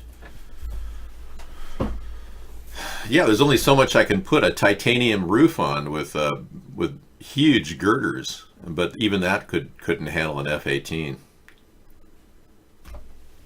I was terminated by the Terminator. It was not my intention. I think Keanu Reeves should shave off his horrible-looking beard and imagine actually taking on bigger roles. Because I think Keanu Reeves takes on roles with few words. Man of few words, speak very loudly. Hot dudes with bad facial hair. I think Keanu Reeves is mentioned in there. Stash and beard, yeah. 23 hot dudes with bad facial hair. Let's take a look. People are telling me I should get a beard and a mustache and all that. It's like, yeah. The F-18 Super Hornets are almost as large as the F-14 Tomcats. That's right, Real Magoo. We're talking heavy military artillery. Yeah, so we're going to go through this list here. Chris Evans, mustache, yeah. That didn't work for me. That's true. Mighty everything, no. Looks too much like Jesus. The scraggly goatee that Brad Pitt had. No wonder he broke up with Angelina Jolie. Keanu Reeves is 54. Yeah, I'm 58. Keanu Reeves, choppy stash. This is it. Okay. Yeah, I don't know, man. It looks like Fu Manchu. Or Gesundheit or something like that. Oh, another death threat coming in. Let's take it in. Let's see if it was blocked. Oh, no, it wasn't blocked. Okay, go ahead.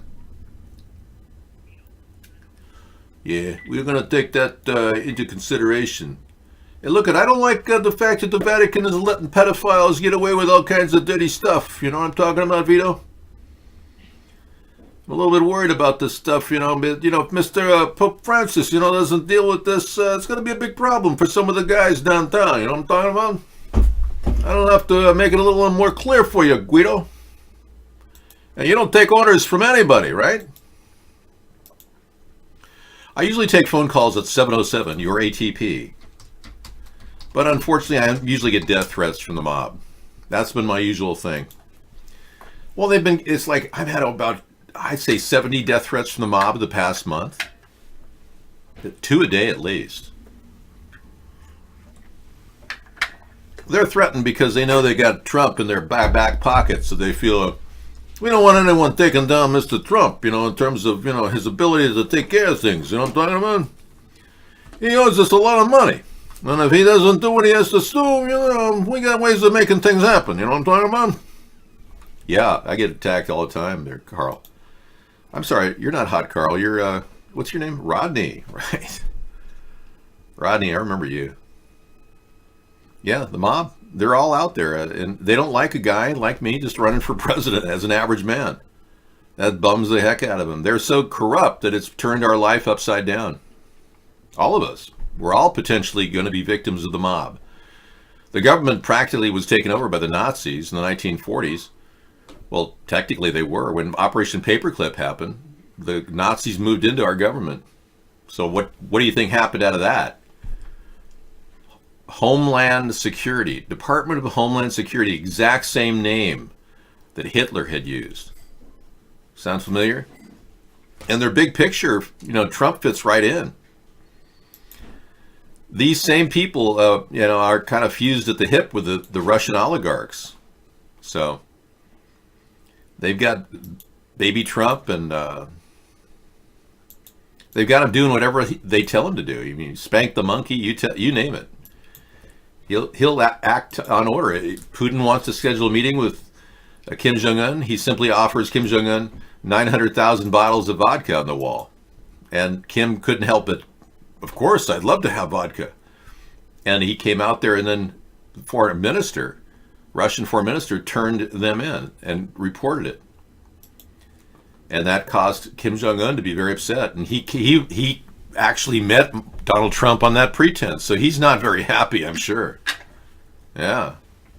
We're going to see how much saber rattling he does. Because with Vladimir Putin threatening the world with his missile going 27 times the speed of sound, and within 5 minutes of striking power to the U.S., where's he going with that rhetoric? I mean, does he really want to engage us in a nuclear war? I mean, what's wrong with Vladimir Putin? That's my question. No, I don't get Amber's hair in my... No, because I groom her because she's impeccable. Amber has the perfect hair. She has the perfect coat. Amber's hair is actually softer than mink. I've felt mink before. I mean, some of the finest minks. And I can tell you Amber's hair is more soft. My cat is like a luxury cat. A luxury lap cat, I call her. She really, I asked the Lord for a luxury lap cat. It came. I was originally looking for a Norwegian forest cat, but I mean, it's amazing how you ask and you shall receive. But when you get a lap cat as nice as Amber, you realize how comfortable life can be, especially if you got a bed companion, like a little cat nestling in your lap. It's so sweet. She's so sweet. And, when you fall in love with a little cat from a different kingdom, it becomes, could it be Satan? No, it's not Dana Carvey. But we're analyzing the trajectory here. We've got an hour and 15, 20 minutes before the light protectors kick on. Roger that. Good luck in Japan. I understand it's a tough area now with Fukushima draining into the ocean. Hopefully it'll be a little bit better for you.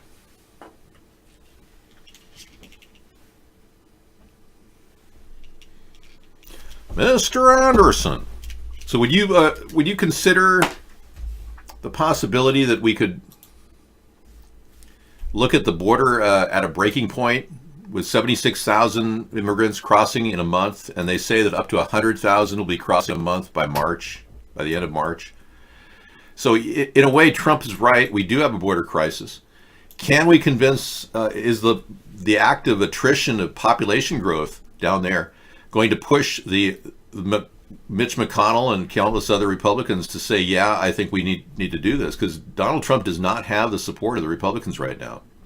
They can't sell it to the people back home. So maybe Donald will just open the tap and just let them all in until crime rates skyrocket, and then everyone's going, yeah, we have a crisis. Is it going to take that kind of a crisis? Call from Master Meatball. Okay, Master Meatball. Go ahead, Master Meatball. What's up? Yeah, it's me, Master Meatball. Yeah, thank you. Let's see. I'm glad you called. Let's see. One of the few calls I've had that are decent. Is there anything that the population of the United States, the citizens of the the United States can do to either bring charges against Hillary or start some kind of legal action that the Congress doesn't want to do. I mean, the Congress is fighting over the same problems that they've been arguing over for 50 years. Yeah. And they're never going to solve the problem because there's money and votes in arguing about it. Right. Is there anything that a group of citizens can do to start a lawsuit against them? You know, at this point, it's the Clinton Foundation and the Haitian funds that were completely destroyed. So the first starting point would be to get freedom of information from the government on the racketeering case that was brought against the Clinton Foundation. There was a racketeering case the FBI brought, but it may have sealed indictments, and it may not be available. But the first step is freedom of information to find out exactly what we know about where that money went, because I think that's the biggest foul that she committed, she and Bill, when she lost $5.4 billion that should have gone to those people that are living in sewage and slop and plastic waste right now. I mean, it's horrible what's going down there. I cannot believe the atrocity that's happening in Haiti. And here we are sitting here, and she's got $5.4 billion somewhere snaked away in a bank account. So since our judicial process has to be engaged in order for us to do this, we have to at least know what the government knows. So that would be the first step. And I'm wondering if we've got other issues with Clinton too, because we've got the Awan brothers being represented by Debbie Wasserman Schultz's brother, Stephen Wasserman. He was working for the prosecutor's department in D.C., and he represented the defendant, which is illegal. You can't work for the prosecutor and defend the defendant. So we have to look into that. That looks like it hasn't been adjudicated. So that's another major opening. The Debbie Wasserman-Seth Rich connection is huge if we want to exploit it. There's Sean Lucas, who died after simply filing a lawsuit to get Bernie Sanders signatures and things to reveal what they were hiding. So the DNC is hiding a lot. Mueller is not acting quick enough. He hasn't filed for tax returns for 10 years for Donald Trump. We're going on 2 years now. And the Democrats have talked about the tax returns, which would tell us the whole picture. Did Donald get money from Russia? So that's another third tripod that we need to work on. Get Mueller to be accountable, because he's clearly getting away with doing nothing toward advancing an obstruction case and money laundering case against Donald Trump. Let's talk about the wall for just a minute. Sure.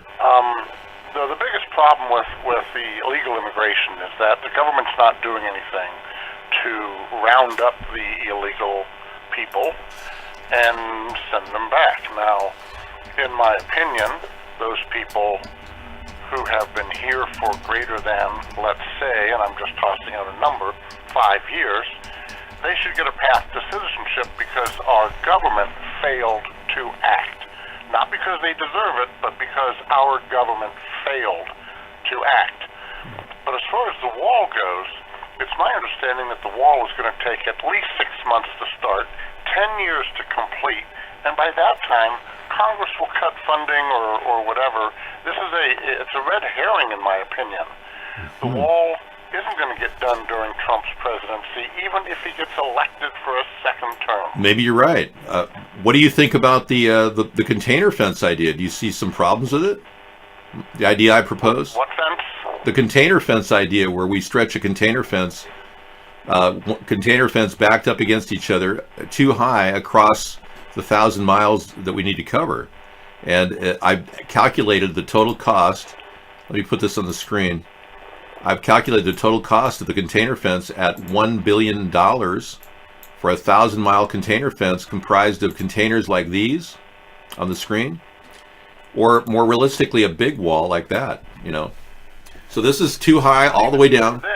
Even then, it's going to take so long to complete that. What we need to do immediately is start getting after, well, even a container wall. There's going to be places where you can't put a wall, offensive or a wall of any kind. Sure. Well, we've got the Rio Grande, too, protecting a lot of that area. And as far as I'm concerned, those people who don't want to allow, or they're going to fight the government putting a fence over their property to protect the United States, we just build the fence a little further north and secede that land to Mexico and let them be Mexicans. I don't think the Texans want to let that happen, though. That's the problem, Master No, Meatball. but if they don't want a fence, Yeah. let them be Mexican. Well, Beto O'Rourke wants to get rid of the fence we have and wants to open the border and say, come on in. And a lot of Democrats just want everyone to just meld and us all to have like a Western oil party, you know, or maybe a corn tortilla Western oil party, you know, where we could have Well, tacos. I'm a Democrat, and, well, I'm a disappointed Democrat. Right. The Democratic Party has taken such a hard turn to the left. Yeah, I don't know what I agree.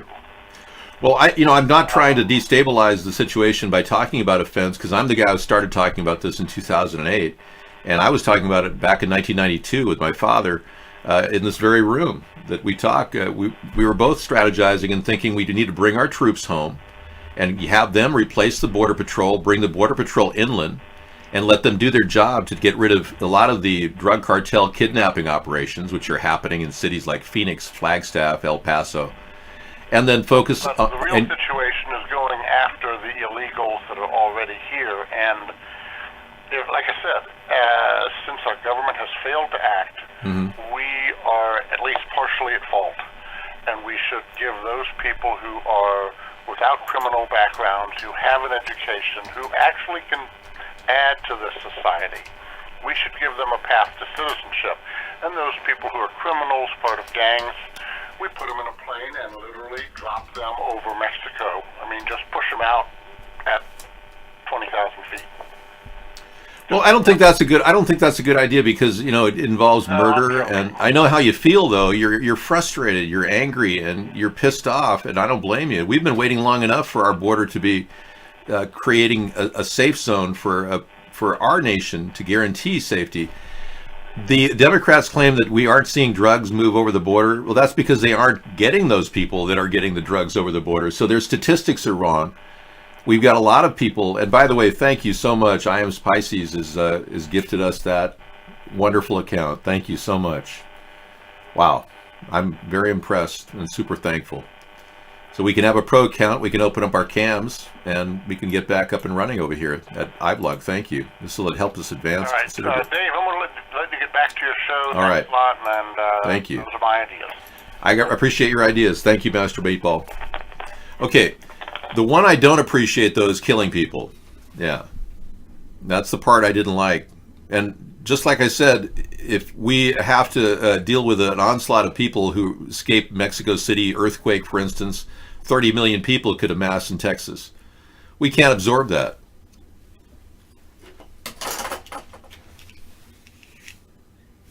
Thank you. Whew. Wow. Trying to protect my eyes from the... I think so, yeah. I was really quite impressed with that. It really helps. The pro accounts can always give people an option of being in our show, and without interactivity like that, we aren't using the rich internet to its capacity. Remember, iVlog has this capacity and of giving people multiple cam opportunities and microphone opportunities, whereas Vaughn is still stuck in the old days.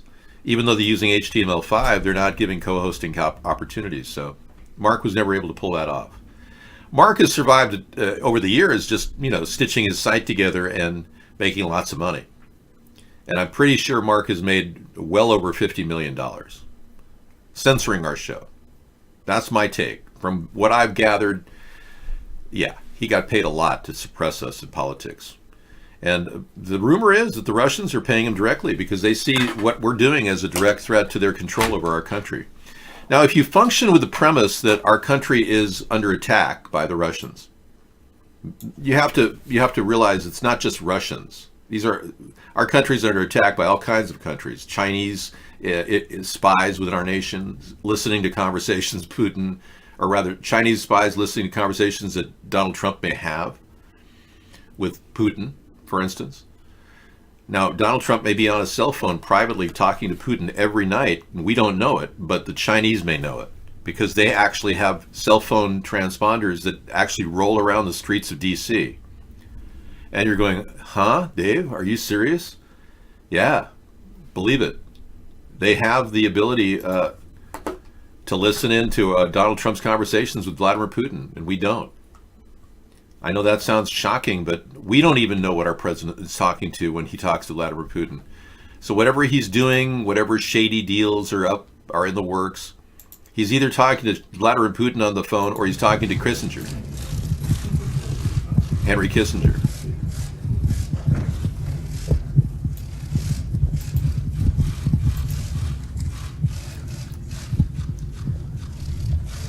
Everybody knows Dr. Kissinger, and we're right now talking about Russia. Okay, now why were they talking about Russia the day after Donald Trump fired James Comey and had invited the Russians to the White House? He immediately invites the New World Order West, Henry Kissinger, the henchman of the Illuminati, to come over and work things out. I don't know. I mean, the thing about T. Rucker, we're talking about the 50 million mark. Mark paid people, according to these people, money to dox us. That's what these people said. And we have records of them talking about that. Now, I can't verify that Mark paid him any, or if Mark even had money, because I don't have access to Mark's personal finances. Maybe they faked T. Rucker's death to get him out from under any accusation of doxing or doxing. Yeah. Well, maybe Mark is an agent of Russia. I mean, it doesn't even matter. I mean, we've been intercepted by many agents of Russia. Look at that guy we encountered, William Mount, and he turned out to be a very an odd character who went on to become a YouTube star of his own making. And he did it by joining the Lucis Trust Fund. Yeah, and he joined the Lucis Trust Fund, became the 400th member, and bragged about it to me. And I told him, you just signed your soul over to Satan. I said, that's like, this is a roster level group at the UN that does a lot of bookings, and they worship Lucifer, or at least they talk about Lucifer on their website. So, I mean, all this is very strange. And we're trying to avoid the darkness and the Illuminati. They're hovering over us, what we're doing, and going, we want to interfere. We want to control your destiny. And this party is all about the American people, not about some secret society. I would be wasting my time talking to you every night for free, not charging, not getting a penny in return, if I were representing them. They have actually offered, people through various channels have offered me $200 million to stop doing what I'm doing. And remember, I haven't earned a penny doing this. So there's a serious yin-yang thing happening here that could only be explained by the power of the yin-yang. You know, it's becoming so obvious that I'm censored throughout the world that what goes around comes around, and the yin-yang is on its way into their face, whether they like it or not. The power of the Illuminati can't stop the motion of people talking about a third party and a guy who did blackface. It's just a thing that kind of has a ring to it. I would never take the money. You don't understand who I am. I'm the guy that's going to help clean this country up. I can't be bought off like Donald Trump. I can't do what they want based on money or threats. We cannot possibly extricate ourselves from the dark mud and sludge of corruption that we're living in if we don't clean up. And you can't clean up by being dirty. It's a very simple combo. If you aren't dedicated to clean, you're going to be dirty. And I'm all about clean. I'm like the man from Glad. So yeah, I am not viable and never will be.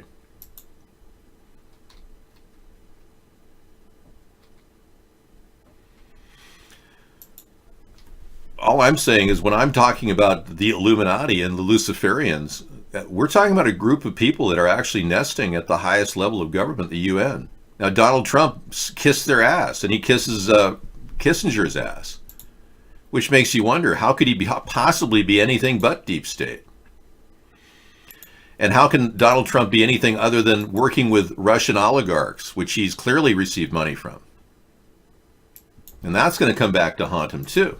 So all these things are in the motion, just like I said they would be about 8 months before the election. So we're talking about over 3 years now. I've been prophesizing the constant reveal that's happening right before our eyes. I've even said this is what's going to happen. I can't be more clear for all of us that if we continue letting these people pull the wool over our eyes and create some 9/11 Commission report style cover-up for the Russian collusion project, we're never going to stop these people. They're already entrenched in our government and they control every aspect of it. The American people don't have any representation. If you think you do, then you're a fool. Because clearly they don't care. They're viable. Yeah, Alex Jones was told to support Trump back in 2016. Alex Jones would never get behind a third party. He would never get behind a mass uprising. He is the opposite of that. He's a controlled opposition character who is designed specifically to neutralize any threat. Now, with Trump, they have the same type of person they had with Adolf Hitler. They have a person who will implement their Zionist plan to rule the world now. It used to be to control Israel. Now it's to rule the world. And Hitler was a Zionist. Hitler was an Ashkenazi, just like all the others, Rothschilds, the Kissinger, he's an Ashkenazi. So these people claim to be Jewish, but they're not. They're not officially Jewish. Not even the Orthodox Jewish will not recognize them. So over about 120 years ago, they created this Zionist thinking or theory. It had nothing to do with the Torah. And rabbinical experts and Jewish rabbinical experts are morally against everything they've done so far. And it's repugnant to think that they want to now control the world, which is drawing ire among people in Hasidic Jewish communities as well as Orthodox Jewish communities. And I'm not a representative of Jewish communities because I'm not Jewish. But as a Goyim, I look at this and go, we don't need this type of manipulation at the highest level. I know, he thinks it's kind of funny. It is a little bit very funny, David, that you think you are going to stop the Illuminati. He could be laughing, I don't know. He's having a good old time at the visit of Donald, and I think Ivanka was going to give him a foot rub that night. Oh, okay. Henry, you love Ivanka's foot rubs.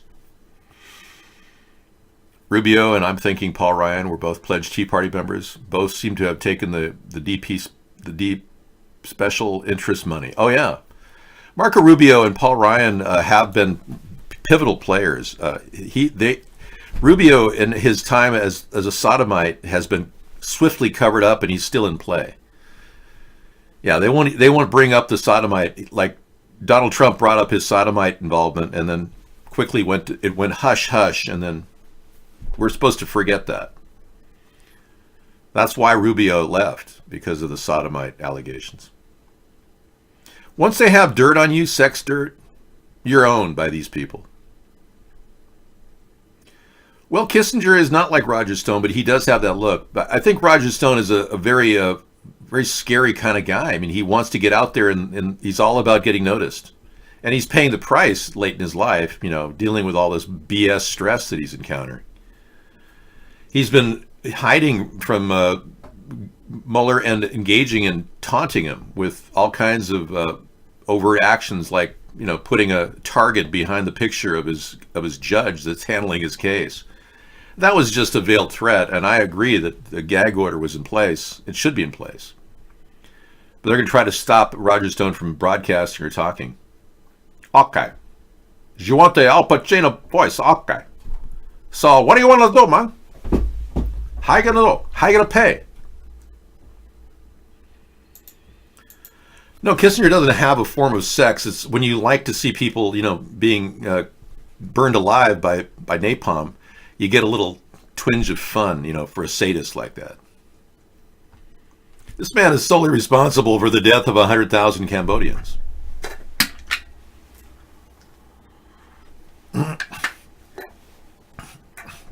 I mean, if there is going to be a reckoning, he'll be dealing with it sometime in the future. But a guy like Kissinger can get organ replacement and be up and running at any time. I'm related to one of the oldest living people in the world. There's only about 5 of them. And my uncle, Fred Hale Sr., although I never met him, I read his bio, and I'm a direct relative of this guy. And I think his methodology of living a long life didn't involve, drinking adrenochrome and eating children. I mean, there's got to be a better way. You saw what Macaulay Culkin just tweeted the other day, right? Yeah. He tweeted that the winner of the Oscars, you know the guy I'm talking about, the guy who played Queen, played Freddie Mercury, Malik. He said that he eats babies. It's like, you got to be kidding me. Macaulay Culkin just wrote that. We're going to tweet up to you. But no, this guy lived on, Fred Hale Sr. lived on, amazingly, just bee pollen. 1 teaspoon of bee pollen in his normal meals. Just 1 teaspoon a day. And 1 shot of Irish whiskey. And he said one of the key ways to live a long life, this is him at 114 years old, my great, I mean, he's a distant uncle. And yeah, he said one of the best ways to live a long life was to live by a routine. I'm back. You're going to hold me down, but my gene pool lives on. Yeah, you thought they had me down, but I'm back. But no, seriously, there's a lot of things that are things that you need to remember is have a regular life. Psychobehavior, please. Yeah. We're going to have to, I muted you for that reason earlier. I'm going to ask you to not post crap like that. That's just biased, ageist crap, posting things about people at a certain age running for office. I'm glad I make you happy. Somebody said, Dave, why are you so entertaining? Because I have to be. Dave, can we get a tool to really analyze colors and convert them into frequencies? I don't see why not. A spectral analytical tool like a spectroscopy does that in and of itself.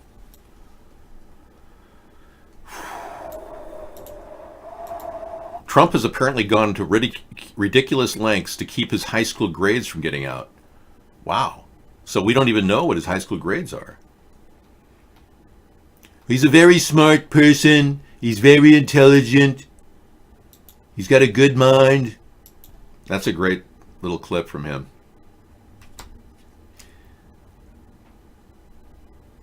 Corey Feldman said recently that Michael Jackson's getting a bad rep. Hi. Hi. This is Corey Feldman. No kidding. Yeah, recently he said in the news that Michael Jackson, it's just, you know, nobody is getting the story right. It's very one-sided. This Leaving Neverland, have any of you seen it at all? Press 1. I have not seen it on HBO yet, but I can't say I'm going to rush in there and want to see somebody feed kids Jesus juice. You have? Did they have any actual evidence? Press 1 if there is evidence. You go pee anytime you want. Just carry a bottle next to the monitor so that you're always here by my side, okay?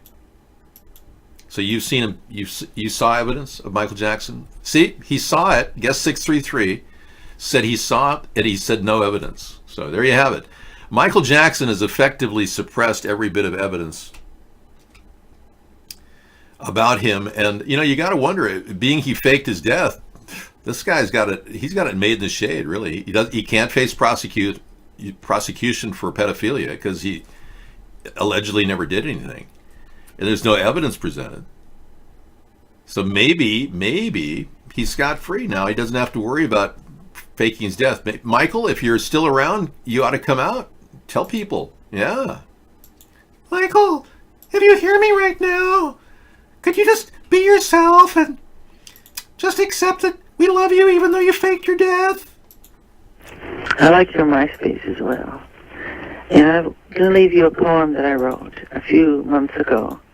I think you'd like it. It's called Behind the Mask. Don't judge a leaf by its color. Be at my side and call me brother. Never leave when I'm alone. Walk with me till I get home. Some people say they cannot figure what is normal, what is bigger. But what is normal? Is it a bird? A silent creature that can be heard? And Anyway, yeah, you're looking at an actual Michael Jackson videotape. Looks like it was done on a Hi8 cover. He's in hiding because of the recent HBO documentary Leaving Neverland, and he's suing them for $100 million. But I don't think the people who are behind the documentary care. Maybe their ultimate plan is to out him and show that he didn't die, and then maybe get some financial recovery from some of their losses. I wouldn't, put it past Sony from, their perspective. They have a vested interest in outing the guy if he really did fake his death. Okay, statement from the FDA Commissioner Gottlieb, blah, blah, blah.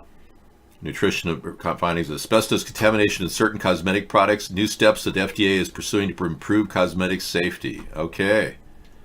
Well, it's a better late than never, I guess. It would be nice to get some updates to see if women are using asbestos in their eyes. Now, we all know that asbestos is a serious threat. Asbestosis, asbestos. Hasn't asbestos been deregulated in some way recently? I don't know. But the fact is they found it in baby powder, Johnson baby powder. One woman sued because she got asbestosis. Now, do you believe asbestos? A little over a year ago, yeah. Imagine a grown man wanting a relationship with little kids and spending the night. That's the world of the pedos world that we're trying to get to the bottom of here. We're trying to figure out what's going on with those people and how they're able to skirt the law. How much asbestos should be used is the problem. I don't think you can really put a number on it. They say zero exposure is best. Mesothelioma from asbestosis, absolutely estis. It's kind of like pig Latin estis. You add estis to everything estis. Do you like asbestos? But guys used to suck it in all day, and they died. Yeah, you're right. The Pentagon awards Lockheed Martin $1 billion for the Saudi missile system deal. Not bad. Yeah. I think the Saudis need some, defensive ability, and I think Donald has done very well with Lockheed Martin and the Saudis. One thing I can say about Donald is the price of gas has been kept pretty low under Donald Trump. The THAAD missile system, right? And it's going to be sold to the Saudis at a cost of about $1 billion. Great. But Donald Trump has forged a pretty good tie with Saudis. And I guess Kissinger's part of that, in a way. Because Kissinger's working with Syria to try to deal with Syria. And so I guess if you look at the Trump-Kissinger relationship, there are some benefits to it. Low prices of the gas pump. Reliance on the petrodollar as being a big part of our military supporting it. So, what else is bad besides asbestos? Diatomaceous earth that's used oftentimes in garden planter mix. You probably used it in your pool if you had a pool filter that uses diatomaceous earth. I think I'm going to switch to these glasses. I can see clearly now, the rain is gone. So tripling the size of cyanide plant here next to New Orleans. Oh, that's nice. We need more cyanide so that we can continue dumping it in the ground to extract gold and poison the water system. Yeah, I'm glad they worked that out with Dow Chemical. I'm kidding, of course. But I mean, that's what we're dealing with. The Democrats won't even talk about the massive chemtrails that are being dumped on our heads. So I think if you're still in the Democratic Party, their big thing is to tax all of us for what's going on in the air above us. They will not discuss anything. They won't talk about the dangers of vaccines. They won't talk about directed energy weapons. They won't even talk about the cyanide they are producing, alarming the residents of the West Bank. Yes. In New Orleans. That's an area that I've been looking at as a possible area for a harbor.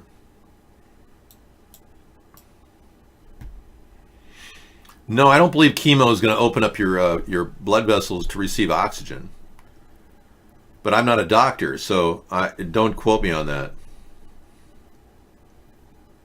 Yeah, the chemo generally just tries to kill all the cells in your body so that even cancer cells die. And you die. But you have to build yourself up out of that. Okay, the cyanide plant for the West Bank alarms the residents of the East Bank. For more than a half century, Cornerstone Chemical Company and its predecessors have been blending ammonia, hydrogen cyanide, and acrylonitrile and other products at the old Fortier plant on the West Bank of the Jefferson Parish. For much of that period, the 800-acre industrial complex in the Cineas River Road between Wagaman and Amma has drawn little attention. Now they want a $100 million cyanide plant on its campus directly across the Mississippi River from the Louis Armstrong International Airport. And opponents are choking the government with dissent. Yeah.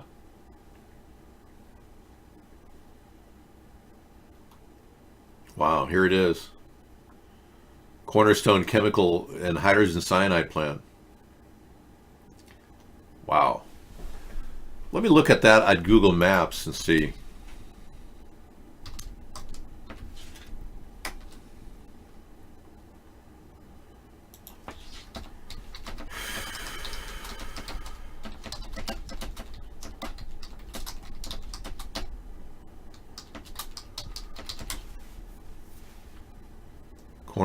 Cornerstone, where are you?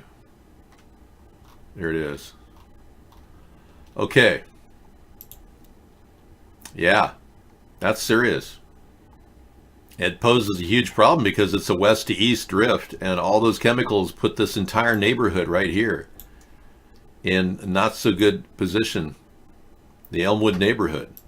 Look at all these residences are east of a cyanide plant. Oh my God. Oh, this is a Second Harvest Food Bank, yeah. All these people are in danger. Yeah, danger, Will Robinson, danger. So we got a serious problem right here, and this would be a perfect place to produce an environmental cleanup package, a Superfund cleanup package. There is chemotherapy for mesothelioma patients. Oh, really? Although chemotherapy can't cure mesothelioma on its own, it can alleviate symptoms and improve quality of life. 7 days ago.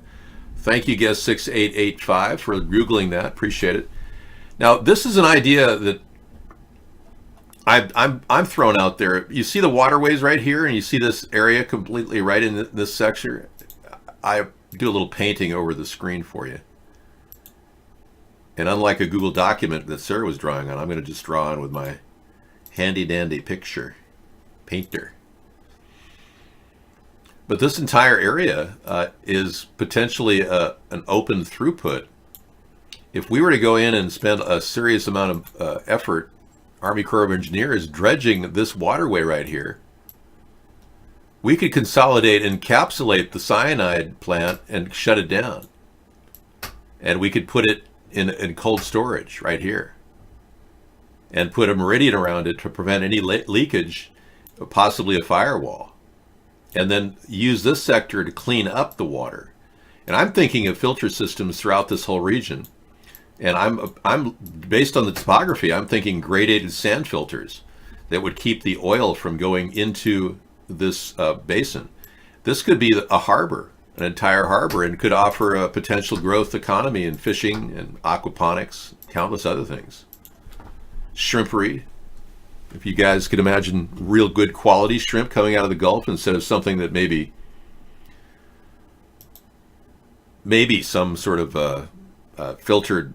Well, I wouldn't eat New Orleans shrimp, would you? How many of you would eat New Orleans shrimp on a daily basis? Press 1.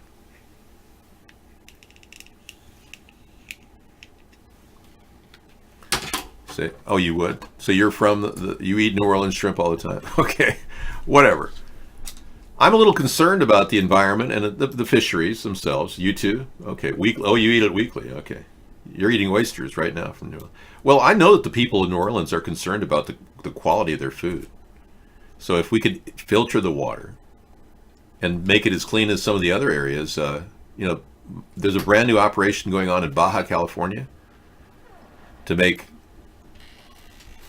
shrimp the people from Thailand who make money on the shrimperies there have moved over to Baja California and are making shrimp there in cleaner waters, which is fascinating. But if we could have a renewed fishery in the southeast, I know in New Orleans we would even open catfish fisheries, raise catfish, because we should really be competing in the world market in fish. That's what I see as a growth industry, especially for New Orleans. And we could resolve this cyanide problem that they have. Yeah, I'm worried about the air of the cyanide plant blowing cancer on you. I know. Now, we just looked at the this area of water outside of New Orleans, and I was showing them how this potentially could be a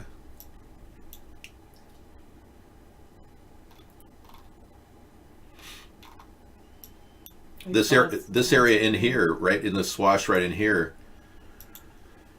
We'll put this in front of it, but right behind you there, right this area right in here, it could be cored out to create a harbor and possibly develop a harbor for New Orleans, which has never been done, but it could easily open up a fishery possibility in this region right in here.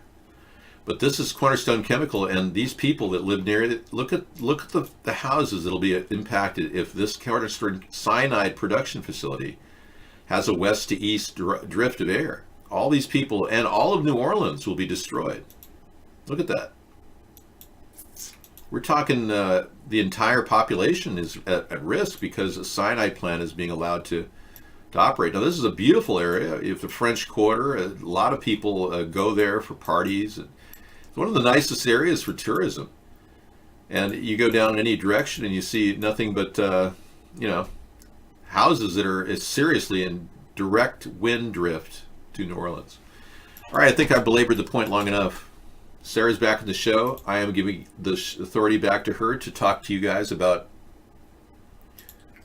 the potential for anything I want. Yeah. Hey, we just talked about Trump getting rid of his high school records. We don't have any access to his grades.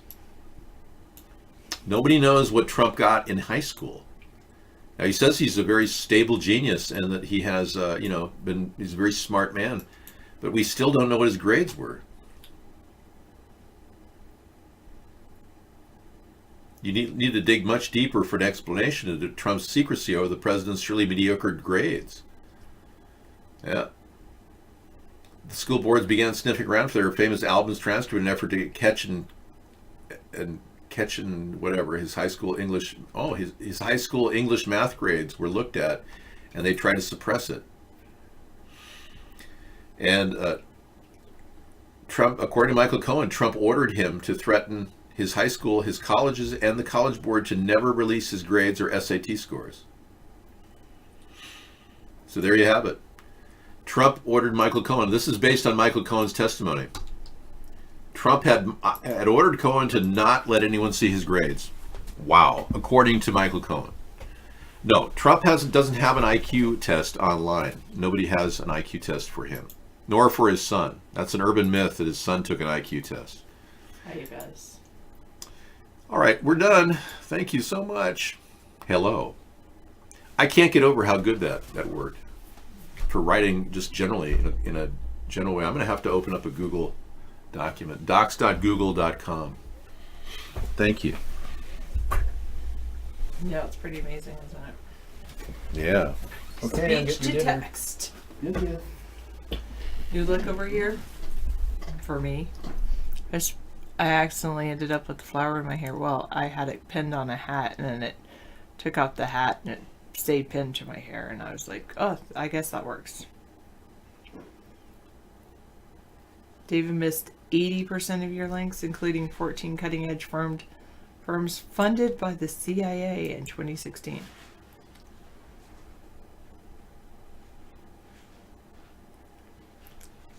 I don't know if Trump took the SAT. You're making me add to David's links.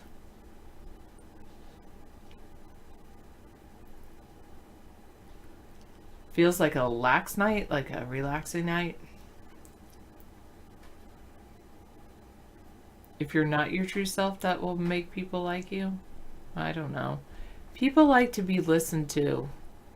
How to win friends and influence people. Talk less about yourself. Listen more to what other people have to say about themselves.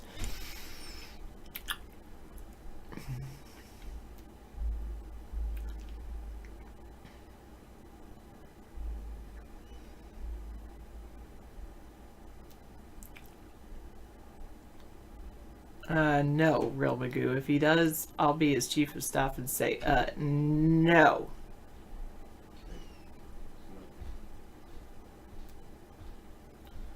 Very sad. Misanthropy. Very sad.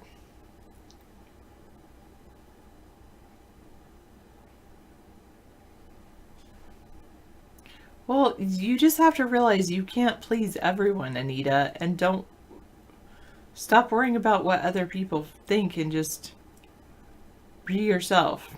The only reason I have a flower in my hair today, I had it on my hood. I had it on my beanie, yeah. And then I pulled my beanie off really fast, and it slicked down and went to my hair. It clipped onto my hair and read it instead of the beanie. What job would I suggest Anita create for herself? Salesperson of diapers and or colonoscopy bags? What? No. Colostomy bags?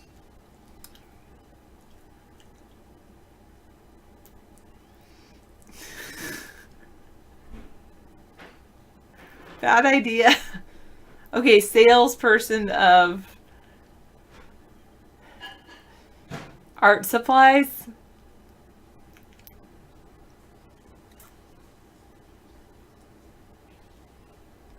Well, I'm not a spy, 566, but that's what all spies say, right? You don't want to sell anything? Then what job would you suggest for yourself, Anita?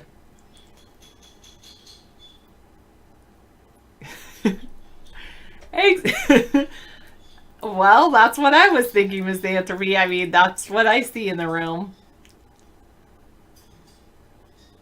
Yeah, I haven't read The Art of War. Sun Tzu, right? That is in his Art of War. Still haven't read that book.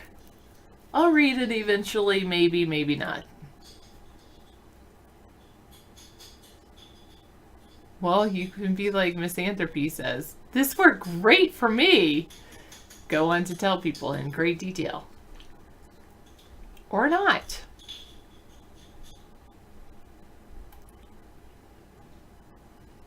You're the doomed spy. It's a quick read. Maybe I have read it all. Can I just read it online? Maybe we can read it together.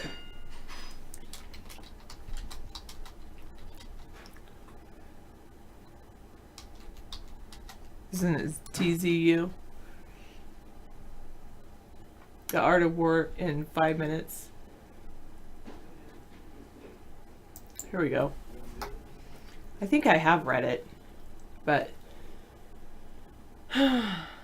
60K text-only version is available for download. Translated by Lionel Giles. 1. Laying plans. Sun Tzu said, "The art of war is of vital importance to the state." 2. It is a matter of life and death, a road either to safety or to ruin. Hence, it is a subject of inquiry which can on no account be neglected. The art of war, then, is governed by 5 constant factors to be taken into account in one's deliberations when seeking to determine the conditions obtaining in the field. These factors are: 1. The moral law. 2. Heaven. 3. Earth. 4. The commander. 5. Method and discipline.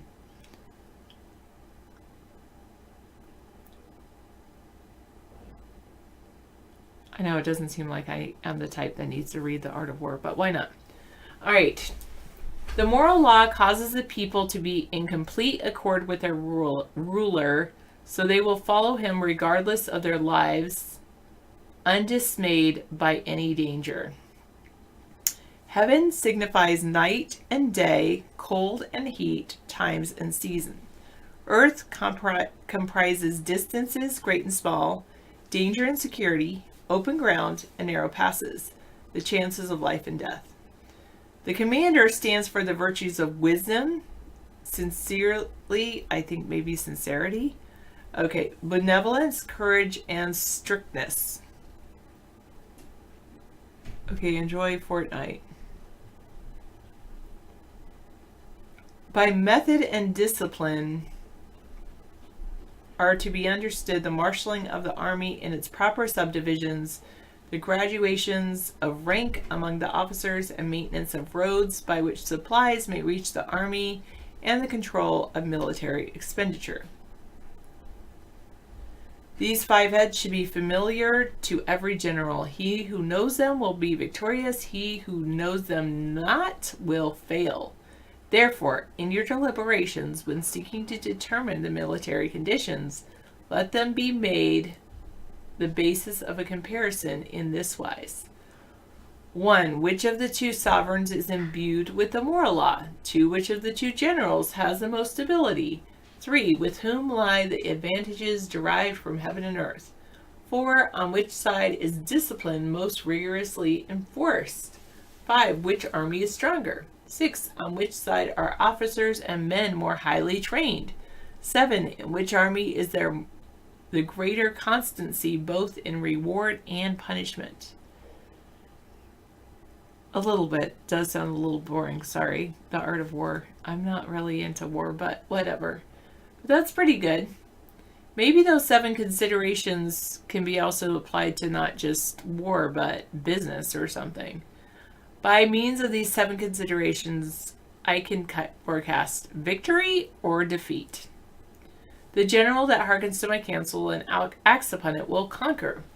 Let such a one be retained in command. The general that hearkens not to my counsel nor acts upon it will suffer defeat. Let such a one be dismissed. While heading the profit of my counsel, avail yourself also of any helpful circumstances over and above the ordinary rules. According as circumstances are favorable, one should modify one's plans. All warfare is based on deception.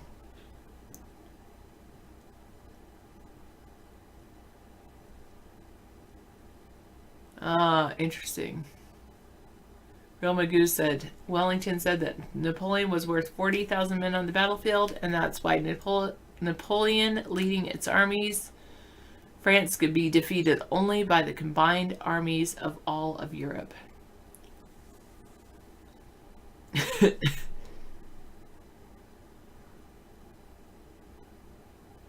Art of War, set up the army on the hill facing the sun, Psycho Behavior said. That could be, you mean east or south facing. Be like water. I'll agree with that. All right, anyway. All warfare is deception, is based on deception. Hence, when able to attack, we must seem unable. When using our forces, we must seem inactive. When we are near, we must make the enemy believe we are far away. When far away, we must make him believe we are near. Ooh, this reminds me of the actual Art of War. There was this thing called the Artists of War or something, but basically it was or the real war, the fake war. It was all about deception and how they would have these really loud speakers and make people think they were really close even though they weren't.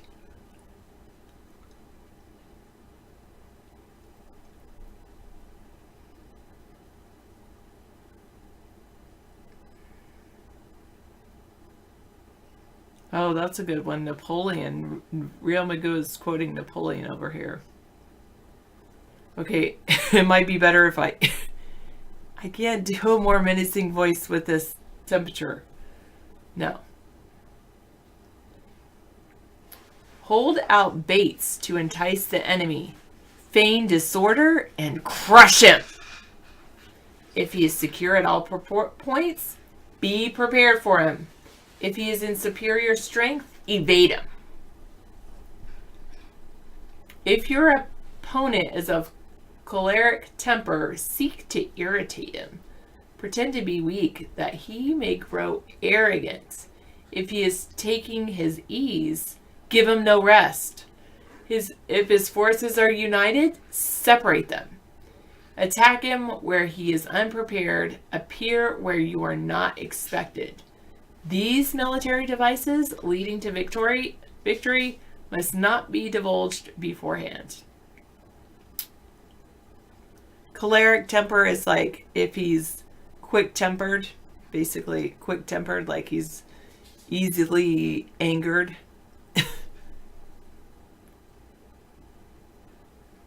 Avoiding people is fine. Now, the general who wins a battle makes many calculations in his temple before the battle is fought. The general who loses a battle makes but a few calculations beforehand. Thus, do many calculations lead to victory, and few calculations to defeat. How much more? No calculation at all. It is by attention to this point that I can foresee who is likely to win or lose.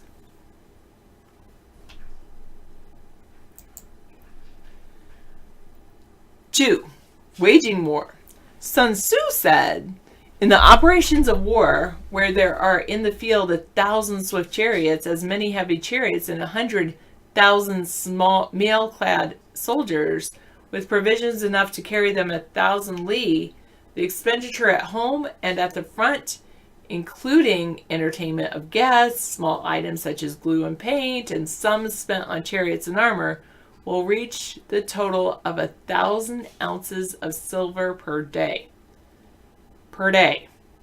Such is the cost of raising an army of 100,000 men.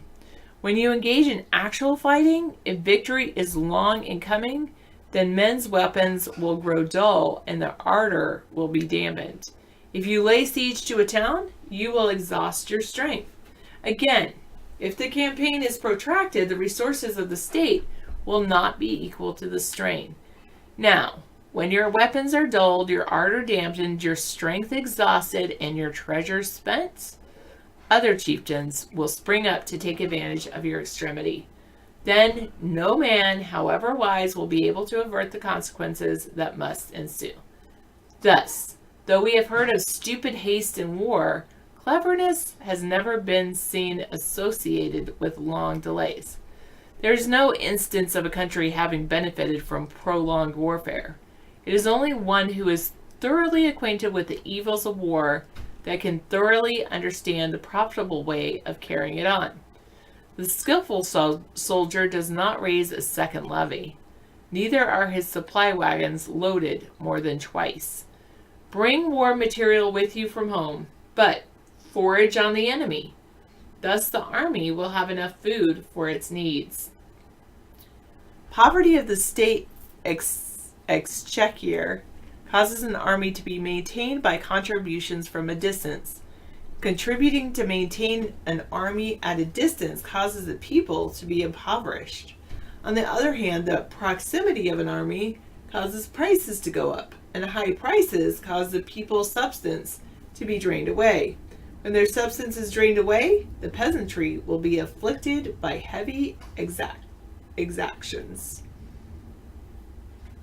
Yeah, I did hear that Margaret Thatcher was really seen as tough.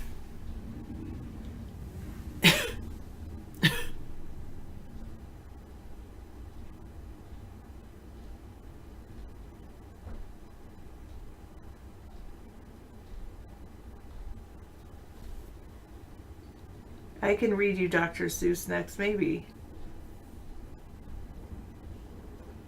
You had to turn off the Lorax movie? I never saw the Lorax movie, but I did read the book the other day. Goodbye, Drowsy. Go check on your croissants. That sounds good. Alright, with the loss of substance and exhaustion of strength, the homes of the people will be stripped bare, and 3/10 of their income will be dissipated. While government expense for broken chariots, worn-out horses, breastplates and helmets, bows and arrows, spears and shields, protective mantles, draught oxen, and heavy wagons will amount to 4/10 of its total revenue. Hence, A wise general making a point of foraging on the enemy makes a point of foraging on the enemy. 1 cartload of the enemy's provisions is equal to 20 of one's own. And likewise, a single pickle of his provender is equivalent to 20 from one's own store.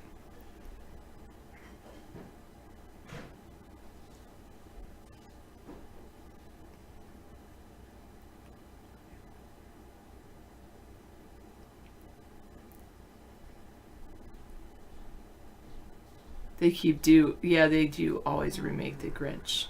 Now, in order to kill the enemy, our men must be roused to anger. That there may be an advantage from defeating the enemy, they must have their rewards. Therefore, in chariot fighting, when 10 or more chariots have been taken, those should be rewarded who took the first. Our own flags should be substituted for those of the enemy, and the chariots mingled and used in conjunction with ours. The captured soldiers should be kindly treated and kept. This is called using the conquered foe to augment one's own strength. In war, then, let your great objective be victory, not lengthy campaigns. Thus, it may be known that the leader of armies is the arbiter of the people's fate, the man on whom it depends whether the nation shall be attacked in peace or in peril.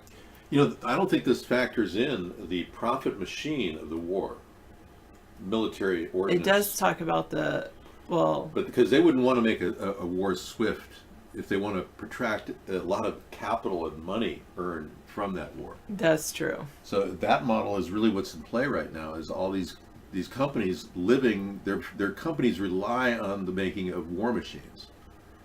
The entire economy is constantly. Like Real Magoo says, the whole idea of the war on terror was a never-ending war to justify our huge military. Exactly. Yeah. The USA invaded Afghanistan in 2001, knowing that it was unwinnable. And now we have China as the next big boogeyman. True. All right. Should we do 3 next, or wait till tomorrow? 3. Attack by stratagem. Sun Tzu said, "It is a practical art of war. The best thing of all is to take the enemy's country whole and intact.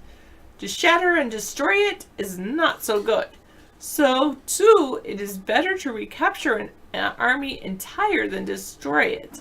To capture a regiment, a detachment, or a company entire than to destroy them." Yeah, that was Sun Tzu. Well, this is David's show. That's Sun Tzu, yeah. If you Yes, I have heard they teach the art of war at U.S. military academies, and there's another one about combat they teach. Yeah,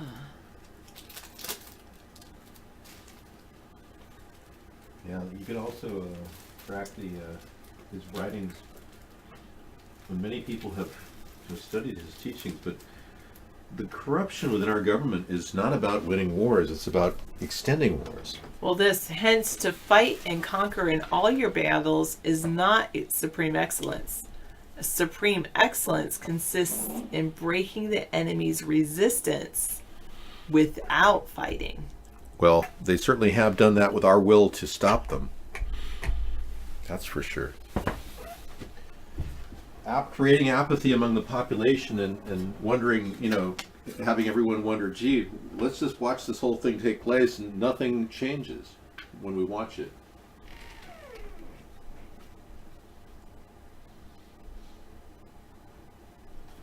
Yeah, deflector plate in place. I'm going to put this up in here, maybe. Yeah. Okay. Well,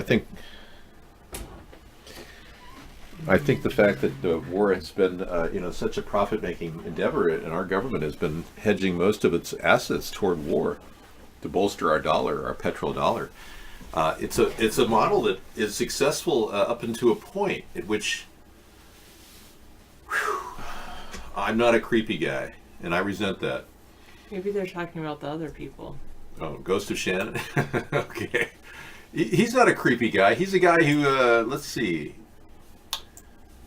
You make money in the food industry, is that right? Ghost When of Shannon? Misanthropy was talking Or do he about sell Sun cars? Tzu He being sells cars. overrated. Pardon me? When Misanthropy said the sky is overrated, he meant Sun Tzu that I was reading. Oh yeah, if you want to read more, Lao Tzu is way more interesting than Sun Tzu.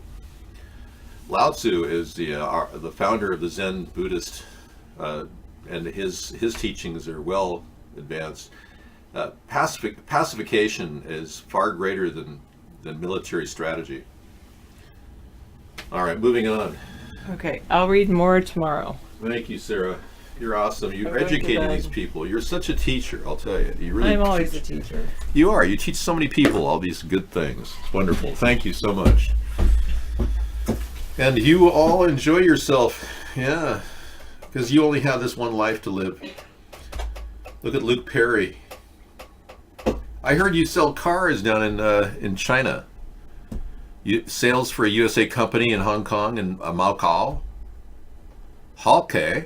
They have 43% of Samam you buy discounted as actual farm-raised labels as well to increase price. I believe you're right. You know, I've come to the point where I don't even care if I'm eating farm-raised salmon, as long as I'm eating something. Because some people don't have any food at all. Look at that view out the deck of his Hong Kong apartment building. Let's take a look and listen. Hey, goes to Shannon. It's Hong Kong morning. Good morning, Hong Kong. Yeehaw! Hello, good morning, Vietnam. Hey, Dave, how you doing? I'm doing great, man.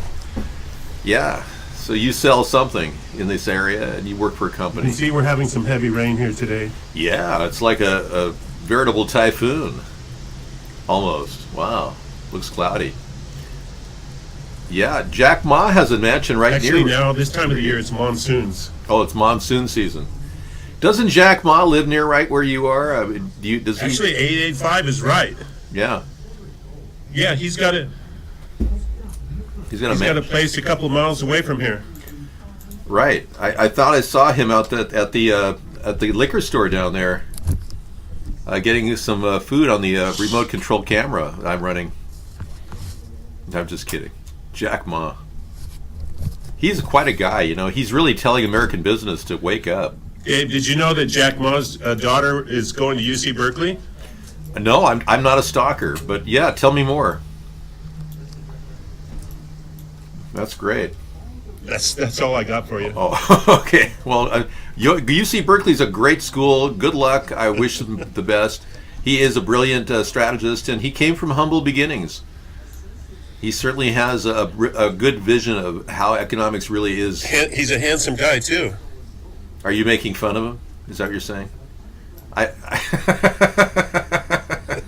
Well, yeah, we're all handsome. He can take it. We're all handsome. I think the fact that we all look like human beings is handsome enough for me. Imagine what it'd be like if I had my exoskeleton exposed to your visual cameras, and you'd see the metallic structure underneath my skin, or rubber.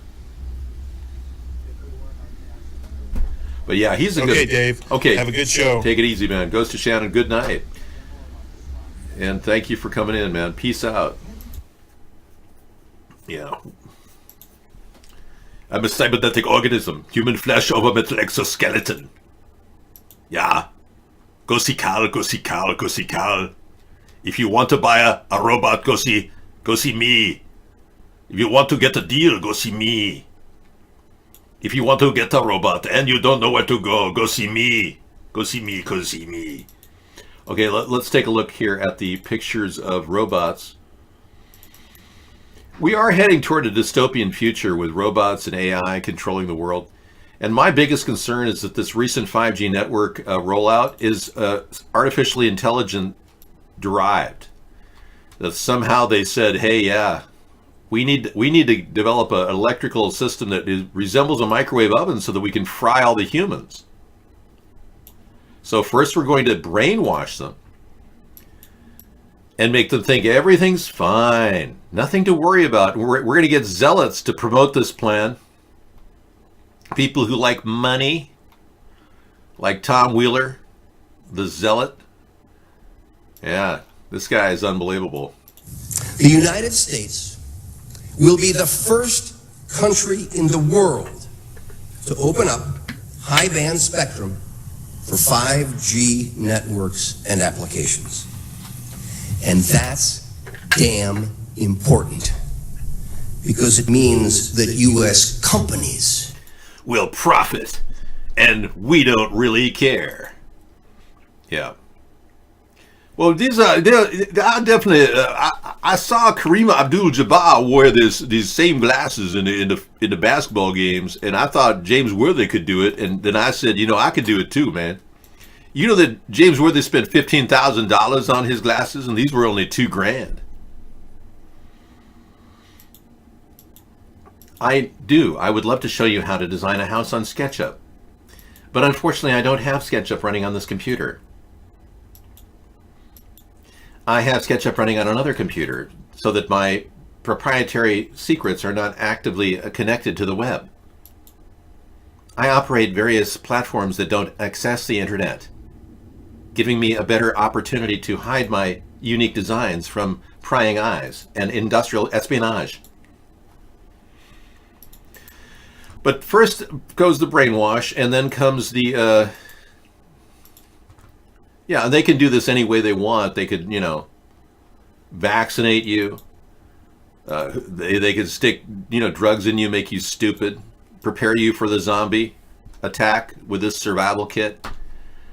They could fluoridate you with putting fluoride in the water systems. So they got that worked out pretty well. They can zap you when you go to the airport and lower your ability to resist disease by hitting your DNA with small dosages of radiation, which you think is perfectly fine.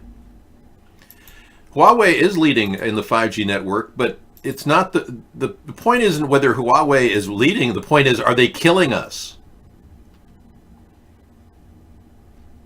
I am very similar to a Fuller Brush salesman. You're right. I was actually trained by the best. In 1962, a Fuller Brush salesman came into our house and proceeded to try to sell my mother Fuller Brush items.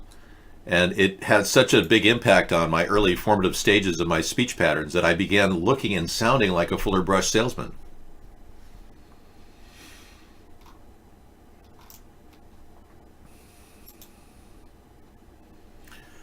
"14 cutting-edge firms funded by the CIA."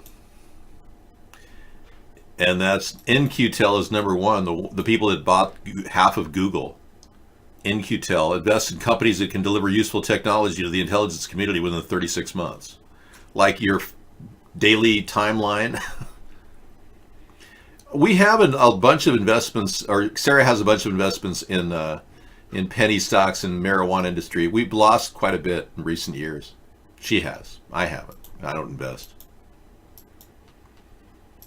Yeah, I'm glad that that's working out for you, but I don't invest. You guys do.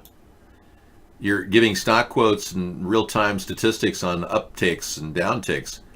Go for it, You know what I was shocked to find out? Ameritrade has a very robust dual insurance plan. So your money market investments are not wasted. And I don't even work for Ameritrade. I'd rather get a company like Ameritrade, though, if I were to invest, because money market accounts aren't always insured. Yes, I have. Well, Huawei is the only way to pronounce it.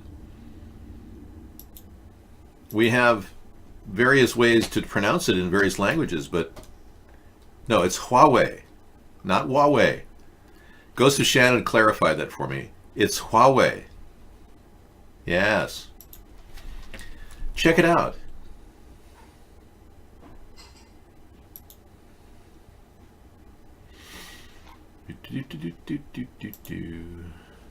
Huawei. Huawei. Huawei. Huawei. Huawei. Huawei. Huawei. Huawei. Huawei. Huawei. Mommy. Huawei. See, it's like mommy in English. I love their demographics work on that. Oh, yeah. Oh, your Microsoft confirms that Edge will be switching to Chromium. That's correct. David, why did you ignore my article on Huawei? I didn't. I was overwhelmed with the simple thought that I was mispronouncing the word again. Yes, I wanted to make it absolutely perfect. Huawei. So whenever I pronounce it, the company, Huawei. Say, sir, why does Dave run your show? It's not her show, I love fries. That's very disturbing. I'm going to mute you for that. Thank you for sending it to me. And now for something completely different. Huawei, U.S. fears we will stop NSA spying. This has nothing to do with China. Huh. Okay. On Tuesday, Chinese tech giant Huawei devoted part of its keynote speech to the Mobile World Congress held in Barcelona to launch what seems to be a carefully crafted campaign to portray the U.S. government as an untrustworthy cyber espionage force. The effort is a response to the U.S. government's boycott of Huawei 5G networking products and its call upon U.S. allies to do the same. Yeah. Prism on the wall. Who's the most trustworthy of them all? Huawei speaker, rotating chairman Guo Peng, asked the audience in Barcelona, referring to the NSA Prism program that made it possible for the U.S. government to collect data on U.S. firms like Microsoft, Google, and Apple. If you don't understand that, you can go ask Edward Snowden, he added, because the former NSA contractor exposed the surveillance program in 2013. On Wednesday, Guo took things a step further in an article for the Financial Times by claiming that the U.S. boycotted Huawei because the U.S. of Chinese firms' telecommunications tech across the globe would undermine the U.S. government's surveillance ambitions. Clearly, the more Huawei gear is installed in the world's telecommunication networks, the harder it becomes for NSA to collect it all, Guo wrote. I think Guo has a good point. You know, the NSA's got its sticky fingers all over the place with In-Q-Tel and all these other seeded companies, shell corporations that have purchased the backbone of the social networks operating in the United States and Western countries. But isn't it our countries that we need to worry about, not your country? I mean, what Asian data are we needing to bring in? Your technology? I mean, let me tell you something. We don't even prosecute these spies that are over here. To charge America with this big, huge, bad wolf kind of perspective is ridiculous. We may have been, gathering information, but look what China did to 18 of our top spies over the past 10 years. They tortured and executed them. How did they know that they were actually spies? Something has leaked to the Chinese government our telecommunications secrets and encryption data, including hardware data, and they possibly have the ability to listen in. Who did that over the past 10 years? What, Obama? I don't know, but we haven't been prosecuting hardly any of the Chinese, and now we come down hard on Meng, the CFO of Huawei, and then we automatically start thinking that this is some sort of a big bad wolf scenario where America is just spreading its wings more. We haven't hurt any of their spies. So I think that's an unfounded statement by Guo. And I would argue that he does have some good points, though. I mean, nesting in social networks, harvesting data like Edward Snowden did reveal is an example of how the NSA has behaved. But I almost thought that Edward Snowden was a press release for the NSA. I don't think that he was a guy that they had a problem leaving, because otherwise they would have killed him by now. I mean, come on. You could probably set up a meeting with Edward Snowden on a side note anytime in Moscow. The guy can't possibly be that protected. And I would never hurt anyone like Edward Snowden. I'd give him a pardon. But you're talking about a guy who's committed espionage. He's clearly a disinformation agent of the U.S. government. So even if what he said is mixed with truth, which it probably is, to get credibility, they could be releasing false information to this guy too. He ran to China, then Russia, because they don't extradite criminals back to the United States. But bear in mind, we've got agents in Moscow, much more agents in Moscow than we do in Beijing. So if Edward Snowden wanted to find safe haven, it would have been Beijing, not Moscow. So why wouldn't we have taken him out, unless he was an agent in play, working for our inner circle? Next. I mean, I'll spit this stuff out all night long. You just bring me some sort of a conflict, and I'll answer it for you. Yeah. So this whistleblower, Edward Snowden, actually said that Osama bin Laden was living in the Bahamas. Now, is that credible? I don't know. Was Yoko Ono and John Lennon, were they in a bisexual relationship with Andy Warhol, who had an IQ of 78, we find out? I mean, this is pretty weird, don't you think? I don't know, it's a telltale sign that something's not right. Yes, the Central Intelligence Surveillance and Research, CSAR. Correct. You finally determined who CSAR was.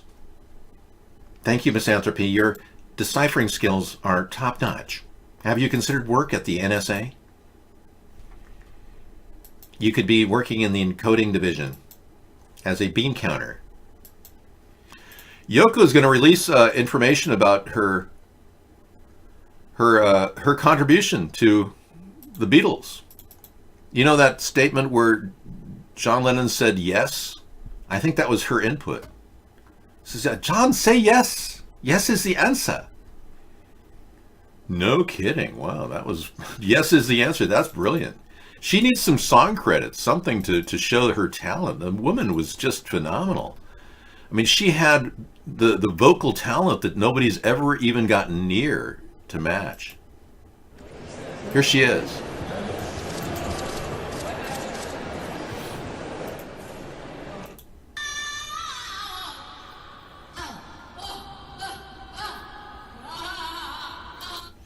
Okay, so this is a really an amazing talent, and I think we have to look at that.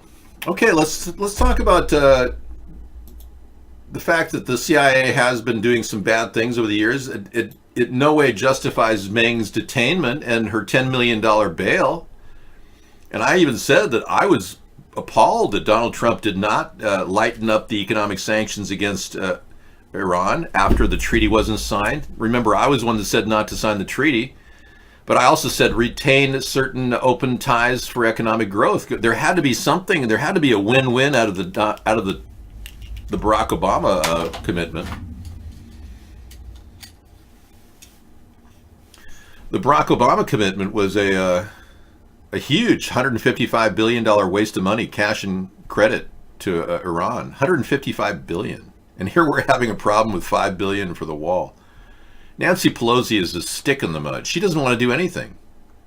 Nancy, you're no fun. You won't even let Donald have his money for his wall. Stevie Wonder is being blind is a hoax. Seeing is believing. Yeah, we have that tonight. Yeah, excellent.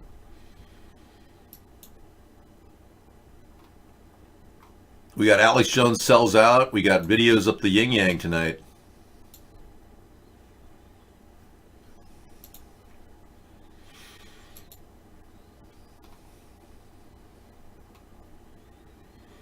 Yeah, I've got that in the queue. Thank you. It came from another person, but yes, excellent.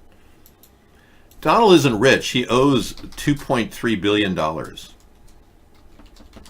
I mean, if you believe that Donald is rich, you forgot that he has a debt obligation to the Russian banks and the Deutsche Bank of $1 billion. Yes, you don't think they control him by him being nice or the sex tape or the sex selfie, do you? They need a little bit more. He owes them a lot of money. A funny classic. He owned an UFL team, yeah. He failed, the failed network. A funny classic. Let's take a look. This could be fun. Day by day.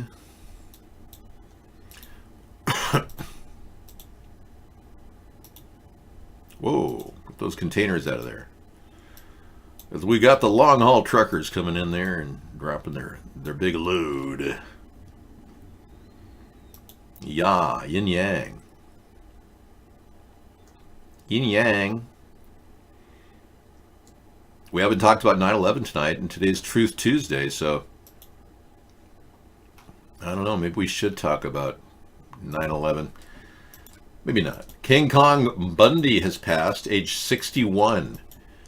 A mountain of a man, over 400 pounds, and what a personality. And there's rumor that he was tweeting up until the time he died. An hour before he died, he was tweeting. We're not sure if this guy wasn't, revealing some top secret information.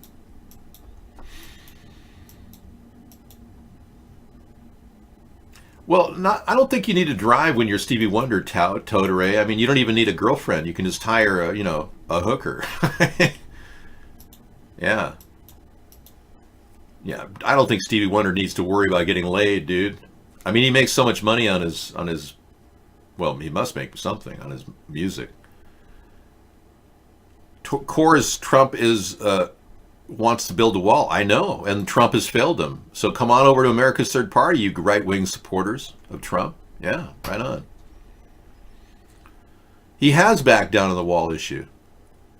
Yeah, but he won't. The fact is, he caved in twice now to Nancy Pelosi. Twitter's Jack Dorsey was on Rogan's show. Well, Rogan is a shill. Let's face it. Whatever Rogan does, it's designed to distract you. In fact, Joe Rogan seems to endorse kids taking drugs because he says they're so cool. That's really very irresponsible of him. And I don't mean marijuana. Here's a funny classic.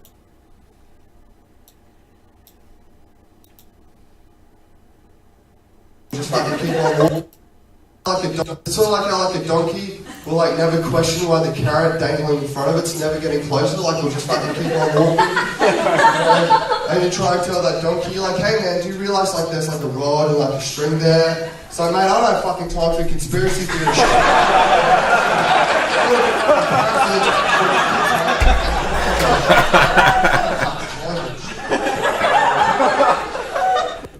It's all like That's so sad, so true, and so sad too. It is kind of like we're all it's so obvious we're being sprayed like insects, and we talk about it. Oh, you're a conspiracy theorist.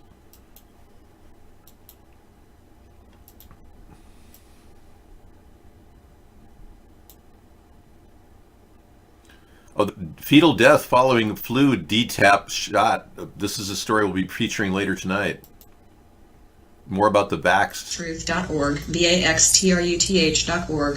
This will be one of them. I will be putting it out on Vax Truth. There are so many people everywhere who understand what's going on, and they're coming out finally. So this person contacted me. She is a whistleblower. She works for an insurance billing company. So it's third-party insurance billing company. And a few weeks ago, she started sending me, out of the blue, unsolicited, documentation of what.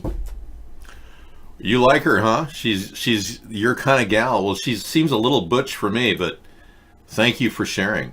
She's got some real story about the dangers of vaccines. Yeah, we're going to be listening. Do you mind? Just because I said she's a little butch doesn't mean I'm discrediting her. Yeah.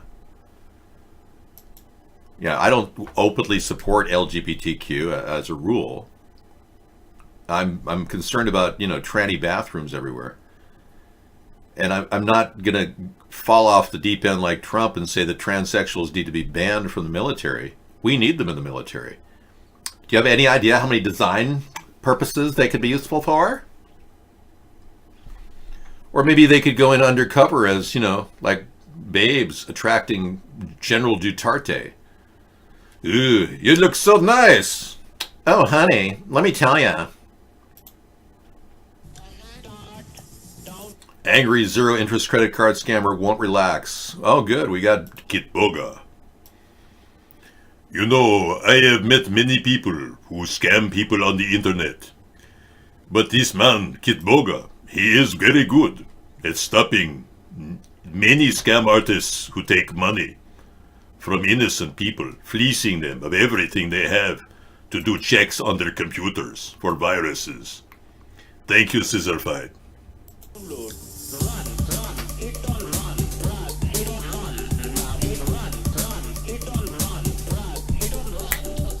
Close to 0% interest rate. Oh, look, Kitboga has friend. It is most special for him to have guests. We normally do not have this man with guests.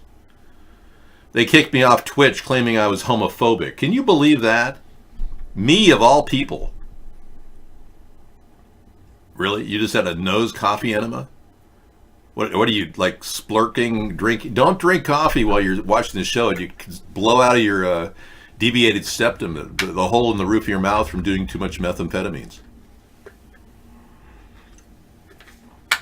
I met a woman who actually had a blowhole like that. It was pathetic. It was so sad. She'd done meth for like 15 years, and it had burned a hole through her nose into her palate. And whenever she had a drink of milk, it went out her nose. It was pathetic. Poor girl. She probably developed cancer or something. She was a sad case, man. I think methamphetamine takes nice women and turns them into drug addicts. Well, if you haven't seen any meth heads before pictures and after pictures, the truth is that drug is one of the most destructive drugs out there. Yeah. And people use, cigarettes to kind of move down that road to ruin. The road to ruin. Yeah, look at this lady right here. She seems like a nice person. That's kind of dark.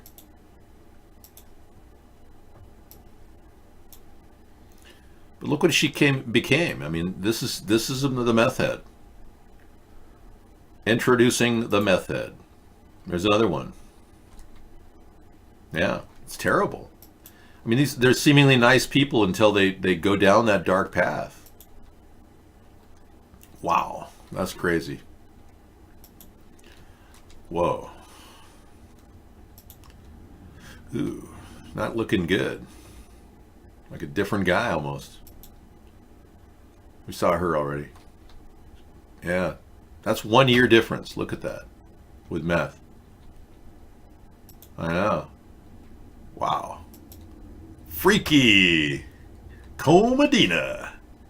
I don't know what facial sores. They lose their teeth rapidly. So guys, if you are heading down that road, get away from any powder. Rinse your nose out with. Go to the bathroom and breathe some hot water, but don't drink it in. It's like if you put your head over your shower, you can clean those sinuses out. Seriously, get hooked on that. Just with the shower running over your head, you just kind of breathe in. You don't drown. It's not like waterboarding, but it gets those water molecules to hydrate your pores and stop the meth, stop the coke. Don't do it. Yeah, it's like a steamer effect. Exactly. That's probably one of the best ways you can, start to clear your sinuses out. You can also use, herbal mixes and aromatherapy and whatever. The Network of Global Corporate Control with Karen Hudes. Excellent.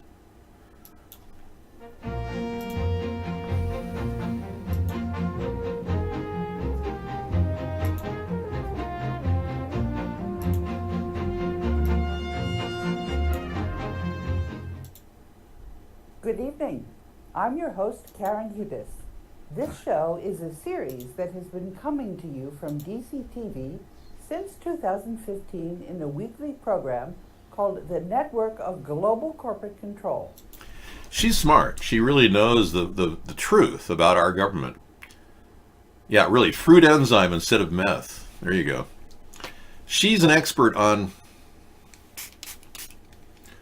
the fact that our country was converted to the United States Corporation in the 1871. We developed the corporation. The government reestablished under the United States Corporation. That's when Washington, D.C. was formed.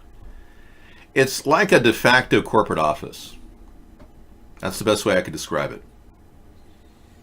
She's looking better, and she's talking slower, and she's in there 4 years now doing her weekly show, so she's good.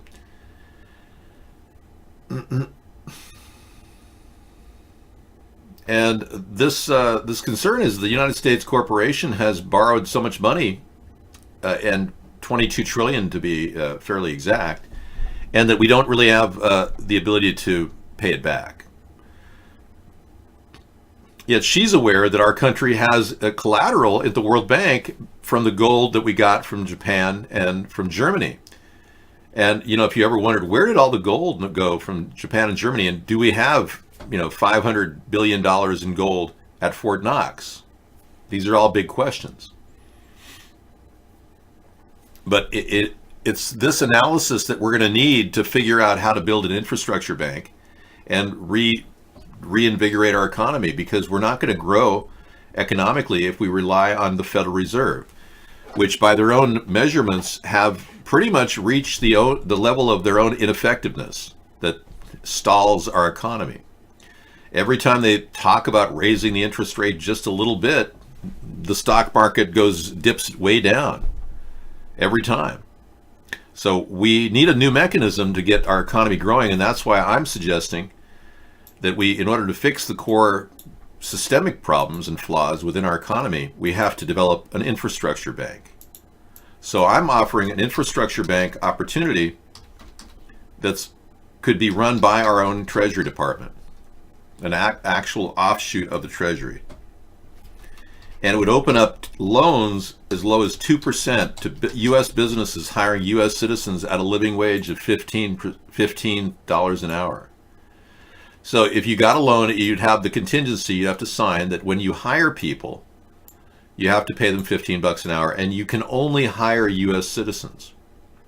This automatically helps our economy, opens up opportunity for people to work at $15 an hour, and doesn't segregate insofar as we're not trying to give males more money than females. Something like that. It should be equal pay for men and women. Google is doing a study on their own staff and how much money they've put out.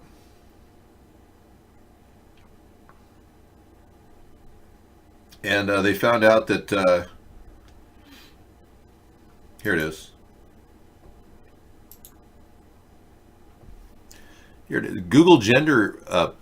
There's a Google gender pay gap going on. Google finds it's underpaying many men as it addresses wage equity. Isn't that weird? So the women were saying that they were getting less money, but in fact the men are getting less money. It's just a side note. I don't even care. Who cares about Google? But yeah, Karen Hudes will definitely talk about the economy, and if we could get a hold of our equity from the original equity that was given to the World Bank, and we could at least access it and begin the process of running a parallel infrastructure bank, we could probably create quite a growth opportunity for business. Our economy is stilted by the fact that they gave all kinds of money to big corporations, and a lot of those companies that got TARP 1 and TARP 2 and quantitative easing 1, 2, 3, they got that money, and then they went over to Dubai and invested in foreign countries. Even John Kerry invested in Iran. Susan Rice spent $24 million on Iranian stock. Tell me that shows you the underbelly of corruption going on here. Who cares about Google? I don't think I do. Yeah. Will Cesar, I could tell you about the black guy who paid for his civil rights paper. Except it's not really relevant to the show. Zellfire is concerned they're stealing his jokes. The Late Show with David Sponheim was pretty fun the other night on Wig Wednesday. If you haven't been to Wig Wednesday, we're doing Wig Wednesday tomorrow. A Wasteful Wednesday, Wig Wednesday.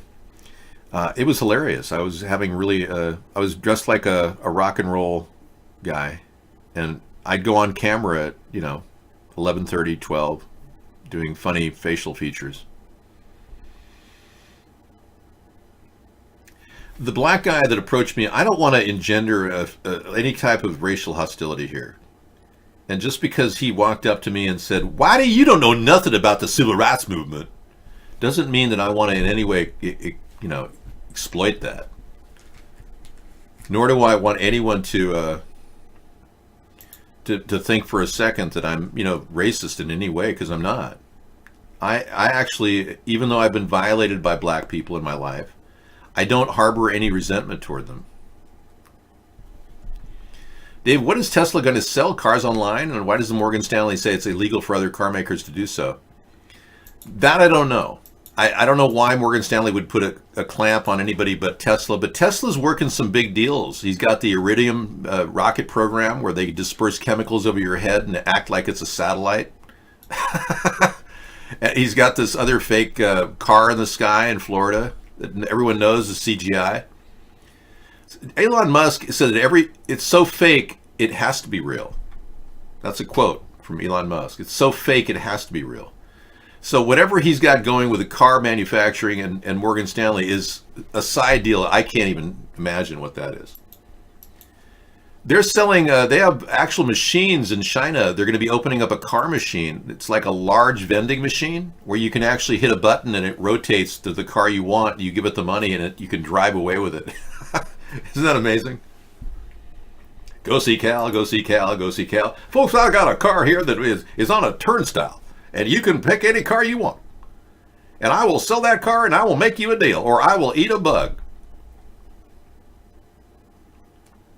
There are too many Asians with perfect SAT scores because they watered down the SAT scores to get SAT scores at 4.0 GPAs. Yeah, the curriculum has been watered down extensively since I was a young man. Now I'm an older guy.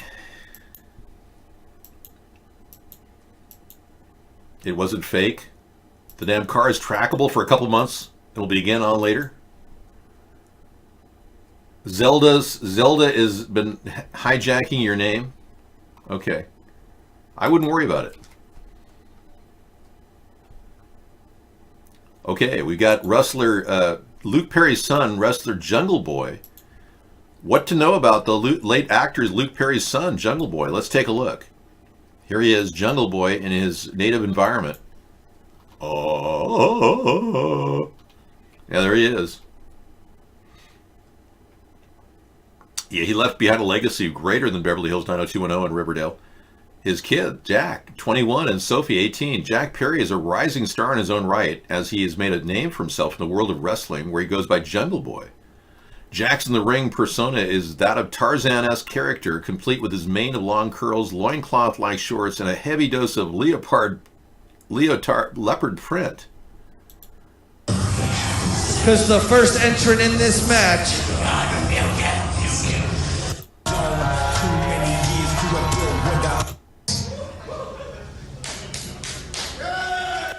here we go, spotlight standing before you. 7, 8. Oh yeah, that's real. How can you watch that stuff? It's so fake. Haven't you ever been in a real fight and had your ass kicked? God. How can you people watch that? I mean, that's like mindlessly fake. You actually enjoy that stuff, don't you? Well, let's take a little quick look at the amazing King Kong Bundy in some of his native environment. And we were looking for who was the biggest amazing wrestler of his era, of our era, in the past 100 years.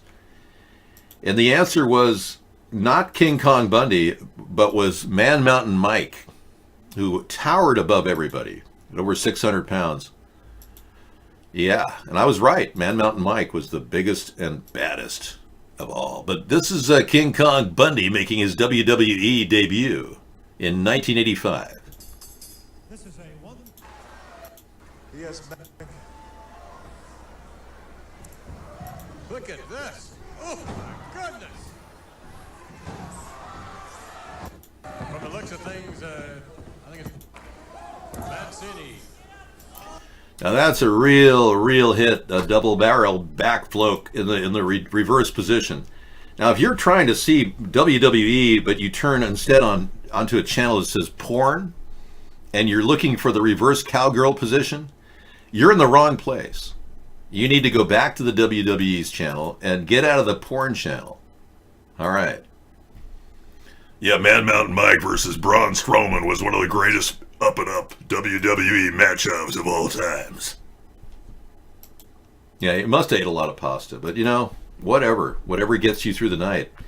Pasta's a feel-good food. It's like a warm comfort food. Yeah.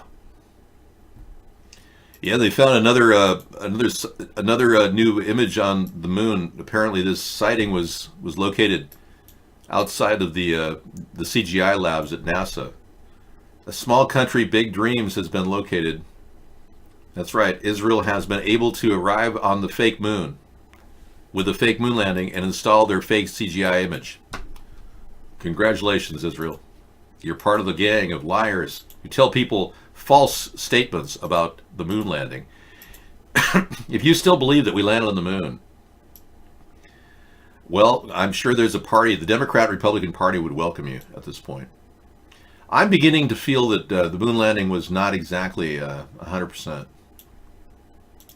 Well, when the last picture that we saw of the moon landing, I play this almost every night now, was this fake picture of the moon landing leaving the moon's surface. You got to wonder, who was filming this?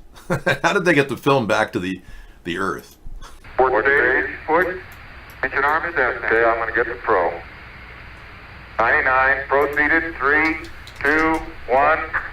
Ignition. Right away, Houston. Vector grid. Ag start. Pitch over. Okay, you have good thrust. Yeah, you didn't know the moon landing was fake? Oh, I'm sorry. Am I shattering your happy world? Oh, golly. So many people are overwhelmed by this reality that, we never went back, so, how did we even go? Yeah, I'll lube the whistle here. Yeah, and how did we have remote control cameras that pan up and zoom out like that one did? How is that possible?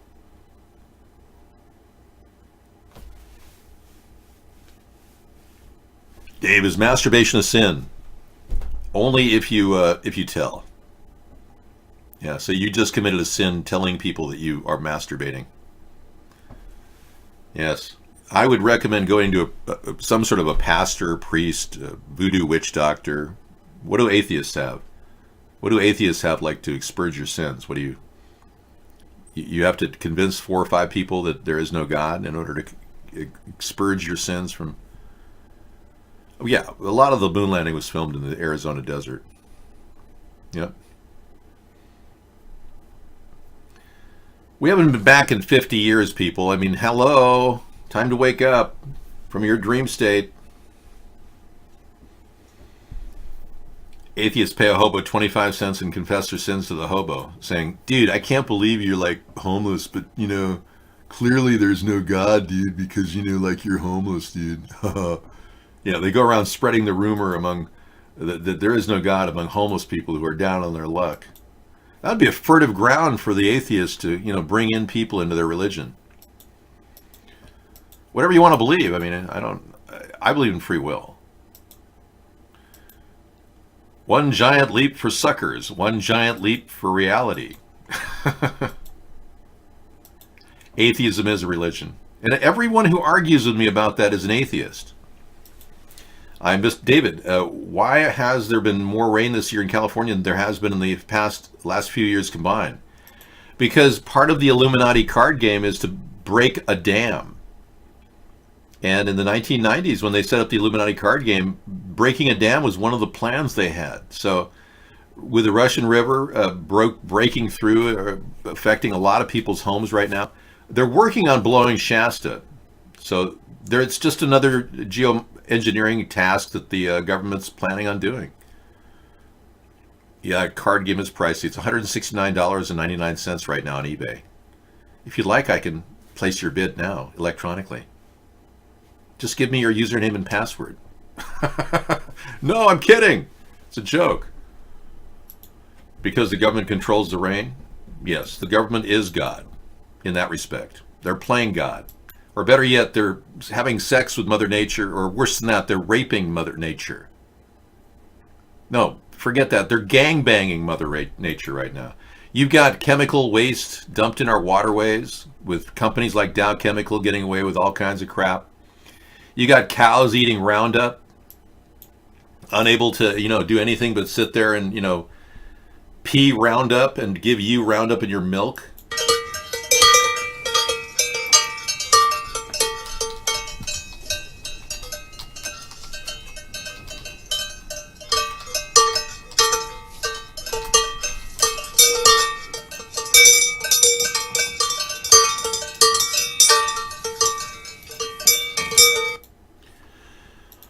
So we talked about the infrastructure bank and 2% loans. Thank you. Yeah, well, the fact of the matter is the elitists, here's your password. That's pretty funny. The elitists have more than enough plans up their little sleeves. They can control the weather. The reason why they put Donald Trump in power is because his uncle, John Trump, was the one that moved all of Tesla's technology out of the small storage facility in Queens to the new location at beep, beep, beep, 6th Avenue. Beep, beep, beep. No, seriously, they have secret information from Tesla that they've formulated into a plan to create death rays. I know it's such a bore to talk about this, but they do have the ability to burn you in your chair right now without even a moment's notice. So if I happen to vaporize right now in real life and you see like a crispy guy just burning, boiling alive, nice knowing you, but my soul will live on.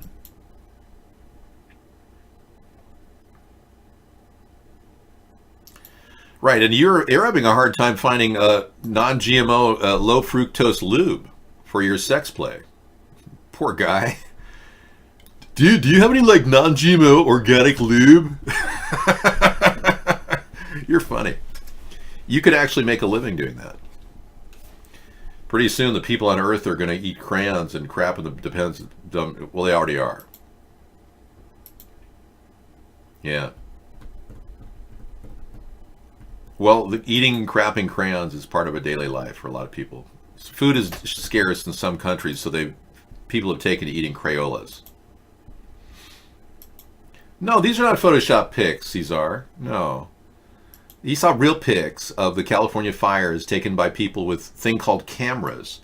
So you don't think nobody had a camera at these fires? I mean, come on. Are you that stupid? Yeah.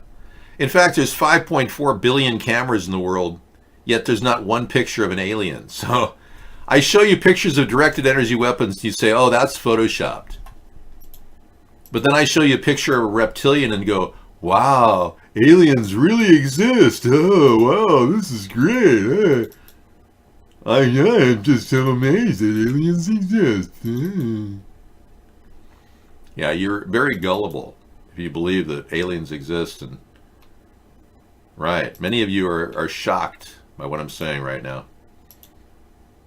Yeah. My God, David, how can you say such things?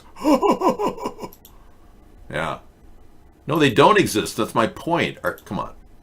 Get off the fluoride. You'll understand the conversation a little bit better. Or go to your nearest check-in FEMA point where you will be assisted to the nearest extermination center. Yeah, you're going to have to disconnect from the Borg. Some of you who've been drinking the fluoride don't even understand what I'm talking about.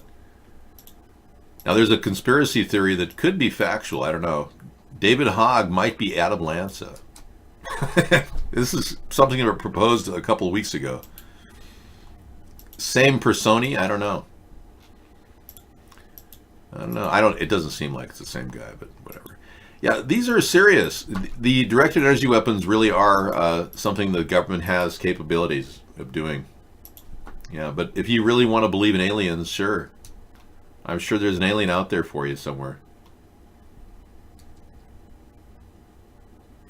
What the directed energy weapons did to neighborhoods is they burned them to a crisp, leaving the trees and the garbage cans untouched.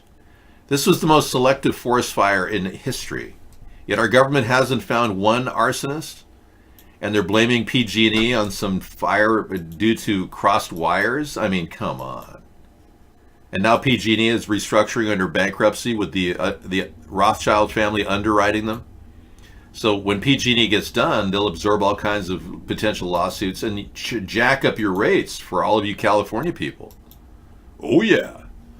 You're looking at big price gouges because they had to keep those rates down when Enron was finally revealed the scams they were pulling. And your rates have been pretty low. Misanthropy said he pays $10 a month for his electricity bill. Those are the days. Again, I don't need source pics to show you that beams exist. I have video as well. Yeah. We've got all kinds of stuff. We've got pictures that are not photoshopped, like pictures of Michelle's penis. This has been verified, not photoshopped. Real penis.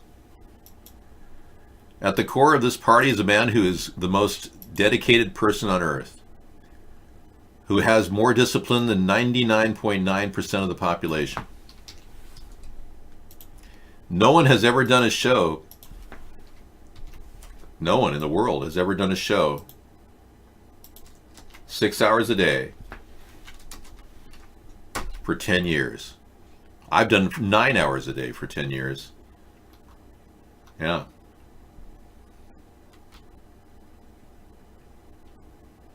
Wow. Thanks for sending me that link to Garbage Pail Kids. No, Cesar, I don't love myself. You've been muted. I'm just telling you how it is. What is your dentist saying now, Sosadi? Saying you need to pull a tooth, or get a filling, or get a root canal? Those suck. Hey, we'll give you a little WWE with Bundy in his native environment from his first wrestling match, debut. We'll bring you that tonight. Exciting stuff. I can't wait. Whoopee! I don't want to control the excitement. Whoopee! Yippee! Well, this is a scary story we brought tonight. Next, by mid-March, we could see up to 100,000 immigrants coming over our border. So in a way, Donald Trump is beginning to sound a lot like reality. Yeah. If he waits a couple more months, we will have a crisis that will be an emergency. Yeah, so it's like a waiting game. Pelosi can wait for the emergency to take place, and then they'll have to declare a state of emergency, and the Republicans can jump on. Or we can do it right now. I think the Republicans have to sell this to their people, and they haven't taken these stats to their people. Donald, if you're talking to the Republicans, Mitch McConnell, Lindsey Wagner, tell them to take these stats to their people, okay? And then ask for a foot rub from Ivanka. She's so good with your foot. You're debating yourself of listening to Burr's pod? I don't even know what you're talking about. You clearly have taken the right amount of brainwash. A couple extra scoops will get you to where you need to be. You haven't quite gotten there yet. Yeah, apparently this stuff is readily available in the form of fluoride, air pollution, you name it. There's even a theory that they're using a vaccine, an aerial vaccine, to neutralize the VMAT2 gene in our brain. It's like, what? What are you talking about? That's like complicated. Yes, it would be, especially if your VMAT2 gene has been affected. Oh, wow. Really? I'm having conversations with myself. It's so fun. Ted Bundy, Al Bundy, King Kong Bundy, you name it Bundy. I joined the Bundys today. Ironically, I followed them on Twitter without even knowing that King Kong Bundy had passed away. So why is he worse than doctors and lawyers? He just wants to rip you off. What did he tell you? His daughter takes fluoride treatments? Well, that's pathetic. Yeah. McDonald Trump. Wow, are you the long-lost child of Fred Trump's oldest son? You know, there's a child out there. I don't know who it is, but one of the children of the Trump family got screwed out of the funds from Donald Trump. He never paid out medical funds when his father died. The eldest son, who had died earlier of alcoholism, their whole family got cut out of the will. And when they tried to petition the Trump estate to get funding for their autistic child, Donald Trump said, no way. Not gonna do it. And he actually didn't fund the financial burden of an autistic child. It's like, what? Yeah. Yeah, you definitely look it up. David Hogg on vaccines. The David Hogg of vaccines comments. Oh, the David Hogg of vaccines comments. Okay, so we got a guy who is kind of like David Hogg, who supports vaccines like 100%. I heard this kid come vocally talking about how he's going against his mom and how he says that my mom is stupid. She doesn't realize it will help me. Yeah, this is good. Okay. Thank you for that link. More info on that kid. I'm sure the government's behind a lot of these people who are just pro-vaccine, like without even questioning its efficacy. And somebody said there's a recent study that said that vaccines do not contribute to autism in 650,000 cases. What Robert F. Kennedy Jr. just said is the most important issue, which is they haven't tested the efficacy and the interaction of various vaccines for 30 years. Yeah, they don't even know how effective they'll be. Plus, they don't even have ways of testing various strains that are intermixing when they inject them in your kid. And then the doctors, they get like, for every 100 kids they vaccinate, they get $40,000 from the vaccine companies. Tell me that's not an incentive for them to continue to force feed vaccines on kids. Now, this story is very disturbing on the heels of Donald Trump's wasted meeting with Kim Jong-un in Hanoi. Yeah, here it is. North Korea rebuilding long-range rocket site, photos show. Now, our president actually said 2 weeks ago that, Vladimir Putin told me that they don't have any missiles there. And I believe him. And then he goes over and talks to Kim Jong-un, and he says that he never had anything to do with the Otto Warmbier death, where he came out obviously electrocuted from a stay in North Korea. And Donald Trump openly said that I believe I take Kim on his word on that. Oh yes, on his word. The parents of Otto Warmbier are very upset.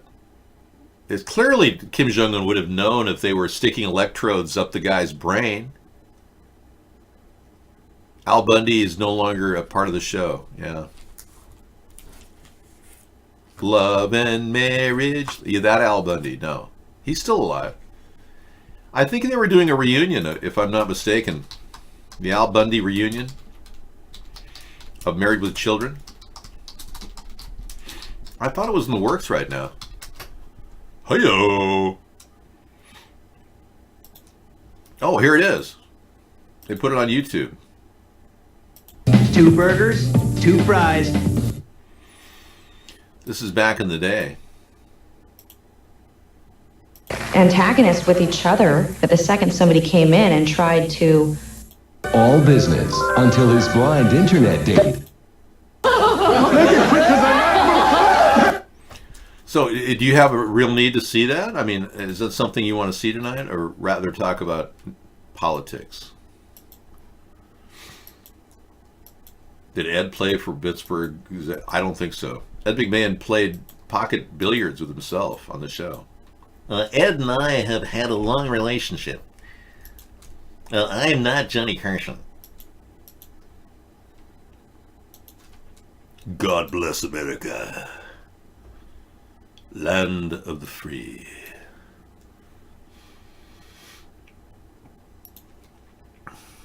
Oh God, no. This guy claims that he's got a way of making ammonia into a fuel. And he says there's no other alternative fuel source since the 1800s, while its production is far less damaging to the environment than traditional oil and gas. As it's not without pollutants. In order to create NH3, ammonia-based fuel, one would have to build a massive production facility that still burns large quantities of fossil fuels and releases significant amounts of carbon in the process. He says there's actually no other zero-carbon fuel out there, so we really don't have any competition.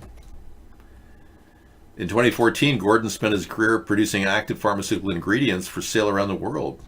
Okay. Okay, he said he didn't have the wherewithal to use it as a transportation fuel at the time. Anyone can retrofit a traditional combustion engine into one that runs on NH3 for about $1,000. And at least 100 others around the world have made the investment. But he says the infrastructure required to change the global transportation industry is too overwhelming to even consider. Okay. But the price to make this ammonia is only 85 cents per gallon. Yeah. So I really don't know if ammonia is the way to go. I'm not Irish. Oh, Jim Bomb, I can't visit people. I've got too many death threats against me. You know that. No, one of the byproducts of having an internet show is I don't meet everybody in their neighbor. I see people every night in the show, and you can interact with me through chat.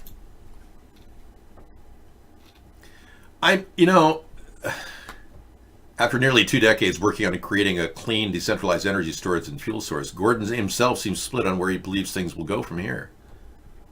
He's spoken with potential investors and interested parties all over the world, but I just don't think that we need ammonia. Have you ever been downwind from ammonia? It'll kill you, man. Yeah, nitrogen, oxygen. Ammonia is deadly. Sarah and I went to I never stole one Trump idea. He stole all of them from me.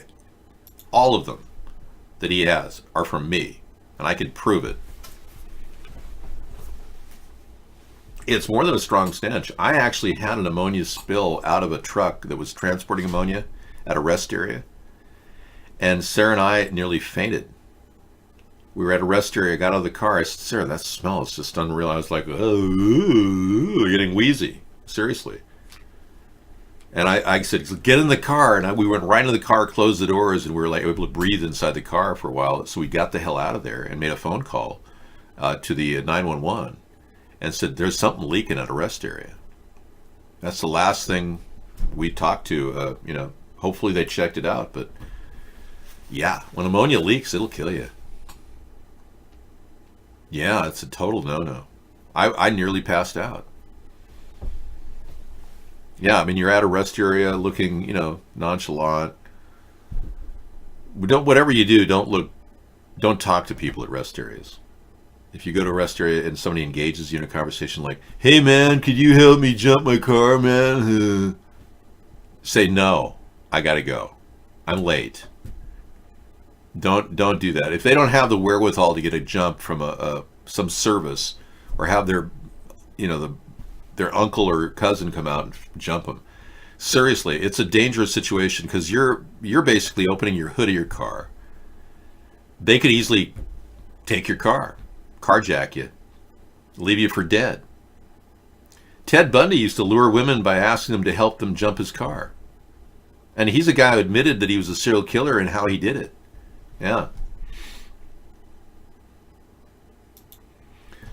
And just don't talk to people. They will approach you at rest areas. They're dangerous. I wouldn't necessarily go. I was telling people about a rest area I went to in Wyoming.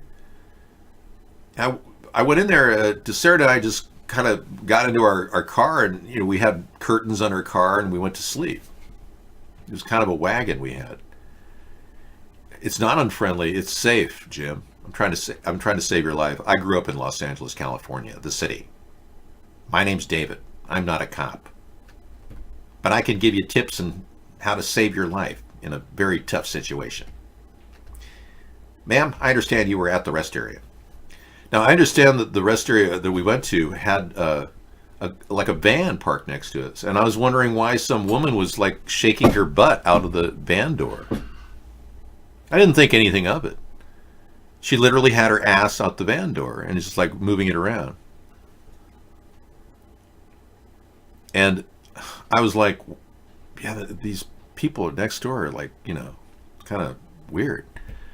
So I had to go to the bathroom about an hour later after, a couple hours later. And I went into the bathroom and it said on the window or on the mirror, hey, you people in the blue car, I want to do a threesome. Meet me here at 1:30 in the morning. It's like, what? They want me to do a threesome? So I got back to the car and I saw that on the window. I was like, sir, we got to go. So I literally got in the car and I drove all the way to Seattle from Wyoming. It was like 1,400 miles in one day. The moon is full at 1 a.m. Yes. Well, that wasn't the most compromising situation I've been in. But it's very, very seriously screwed up, rest areas are. I'm not put off very easily. What I do is precisely what you need to do to save your life. See, not many of you know how to survive in an urban environment. I have more than enough skills, and I've been highly trained in dealing with reality. In fact, my family has been dealing with reality for centuries. Allow me to introduce myself. I am not Jacob Rothschild. Yes. There he is. That guy is evil? Really? Okay. I'm sorry you feel that way. But you must admit there is a serious similarity between our faces. Now, I myself discovered this haphazardly. I had no idea that I was an exact duplicate of Jacob Rothschild until I started realizing, David, you're exactly like David Rothschild, Jacob Rothschild. You see, it's very easily possible to alter my facial configuration so I could be David Sponheim. And I was thinking, well, if I am David Sponheim and also the richest man in the world, why don't I just pretend to be a common man and run as president and see how many people would like me?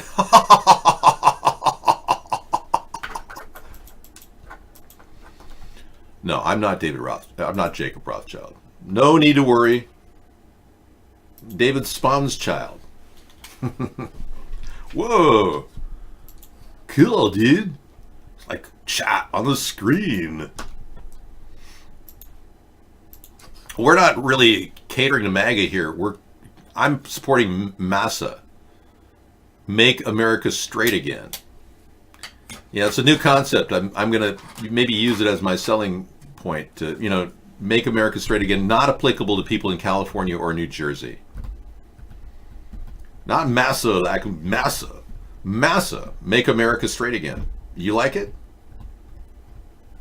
A lot of you are homosexual, and I certainly acknowledge that you choose to be abominations in the eyes of God. That's your choice. Yeah, no problem with that. I'm not the judge. God is.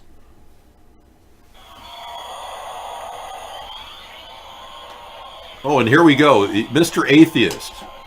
What God? What's God? This is not a religious channel, okay? But I'm openly not in favor of LGBTQ. But I don't want to discriminate against lesbian, gay, bi, transgenders, or queer. I don't want to discriminate. I will not pull you out of the military. You can stay in there. No, it's just, I'm not here to give you Bible references to the abomination of homosexuality. That's not my place.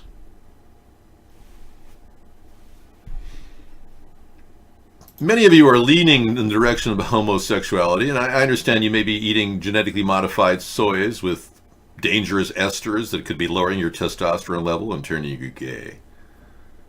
Yeah, we're starting the BLT community, bacon, lettuce, and tomato. We feel that it's got a bigger, broader base, and most people like BLT sandwiches. If you were in the military, you wouldn't want to shower with homosexuals. Well, that's why they've got the soaps on a rope, so that you can hang them around your neck, so you don't have to actually drop them. Isn't that just a great invention? All right. Any other questions? Feel free to ask. We're taking open discussion tonight on Make America Great Again. Oh, you're talking about grating cheese? So you don't really like the Make America Straight Again program? I haven't been able to get one supporter for the MASA program. Well, I'm going to drop the MASA program. It didn't even get me a laugh.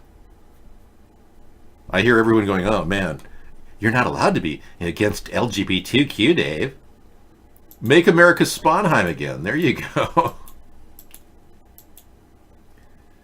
No. I had my support. So basically you're leaving because I'm no longer supporting LGBTQ as a primary part of our plan? Yeah, that was what Scissorfight said. He'd make America great cheese again. And stem cell research on celery. We want to make sure that celery has a strong stem cell celery program. It's starting to gain virality. Make America Sponheim again. Massa. Okay. Thank you. It's all good. It's all part of the yin and the yang. Now, if you want to know which part I am, I'm the end of the tip of both of these. I'm the yin. The yang is all the corruption in the New World Order and the Zionists take over our country. They are wondering who's going to bite them in their ass. I am. I'm not taking their attempt to take over the world lightly. When I saw this happening at a young age, I couldn't believe it. I read Rachel Carson's Silent Spring when I was 4 years old. And I can tell you that this entire plan to poison the world and kill us all off with DDT is underway, and we are being victims of it. And if we don't stop this and stop these dangerous chemical companies like the cyanide we talked about being produced in New Orleans, west of New Orleans, which means that they are, downwind from it, we've got to deal with this. And if we don't have a president in the driver's seat of environmental protection, you guys are screwed. I got people dying of brain cancer in St. Louis right now, being close to a dump that's burning underground. Rachel Carson wrote a book called Silent Spring, where she was the first person to talk about the dangers of pesticides and herbicides. We're going to reverse the spiral, but we've got to stop these bastards who think it's perfectly okay. It's perfectly okay to poison the earth.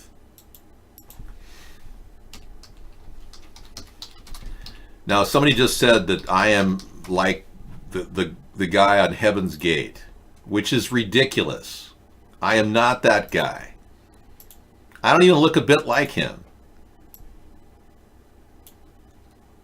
I mean, you compare our faces, they're not even alike. I mean, look at that. It's absurd to think that I'm like him. I mean, if I had ears that were out here, I suppose it would be very much like that, but there's nothing to worry about. Hey, you want to hear something really funny about that group? I mean, funny, weird? Yeah, Massa. We never landed on the moon, quote. Thank you. I know. Well, that guy was hired. He was actually a music coach at a local community college. He was hired to do the role of the leader of this group. Now, I'm going to tell you something that's going to shock you to the very essence of your core. Are you ready? Now, I just a theory, but I believe that the Heaven's Gate group were website designers who were working on the code used in our financial section. The entire financial 128-bit encryption system is developed in the same language that they developed all their websites in. That's an interesting similarity. So I did some research and I found out all 45 of these people died over a 3-day period. They didn't all just arrive at a house in Rancho Santa Fe, California, and all decide to take the Kool-Aid. They literally died slowly, one at a time, as they entered the door, which means they were killed. Now, what's really bizarre, Real Man's Butcher said the official website of Heaven's Gate is maintained to this day. And what's even more bizarre, it's one of the fastest websites on the internet. The code is simple, HTML, not that hard to deploy, very simple graphics. But what's another interesting factor is it's run on a server out of Wisconsin, which runs government CIA server operations. That's the weird part. And then it gets even weirder. The people that were working the Heaven's Gate project had a disclaimer on their website. It was a 55 KB file claiming that they would never commit suicide. So I pieced all this together into my theory that these people were told that they needed a front for them to gather at the Rancho Santa Fe home to do the website design for the CIA, which was only about an hour away in San Diego. The central offices for the CIA run by a general and an admiral. And the more you research this, the weirder it gets. So then I'm thinking, well, wait a second, all these people end up dying over a 3-day period? Marshall Applewhite was a theater guy. He did a lot of music, and he was like a music theater guy. It looks to me like he was hired as a professional actor. And all these people even made films saying that they believed that they were, but you could tell they were engineers, and they were laughing almost to themselves. They had to make films to say that they were going off to Hale Bopp, which is absurd, to cover the whole gathering of people to design the most important software our country has ever used. It is the backbone of our financial sector. It's how we even get banking done still, and has been untapped by various sources. Now, there are hacks going on in our country at this time by various espionage activities from various countries, and hackers are stealing credit card numbers from phishing schemes, but the very heart of the 128-bit encryption system with the handshake that they make through financial transactions is still brilliantly covert. And they've never, ever fully hacked into it, which shows you that if it's possible these people were the website designers for that, and they were all killed for a reason because they never wanted anyone to find out about that code, that's a pretty interesting self-sealing premise that maybe these people weren't just whack jobs, killing themselves, thinking they're going on the Hale Bopp comet. Anyway, that's my conspiracy theory. I normally don't do that on Truth Tuesday, but I thought it'd be interesting. That encryption is not used. You're not looking at the backbone. Yeah. Yeah, the backbone is still fully disguised from view. You're saying a graphics card to defeat the encryption faster than you can press the enter key? Well, maybe you know more about it than I do, but yeah, maybe there are better financial transaction tools today. Maybe that was just an archaic one that they didn't want, to get out. It's possible. It may have lasted for about 10 years, so that might be the answer to your question. No, I don't talk about conspiracy theories on Truth Tuesday. That's just my own personal conspiracy theory, because you brought up this Marshall Applegate. I think that this is like Heaven's Gate. Jeffrey did. Yeah. I just thought I'd share something that I'd pieced together, because I find it very suspicious.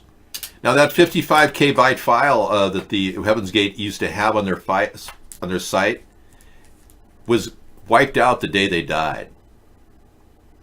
And the day that you can actually read the source code, and you can see that the file's shrunk if you've got the archive.org copy of the site from that time period. There's a 55 KB file missing. And that was the file, the anti-suicide clause that was put out.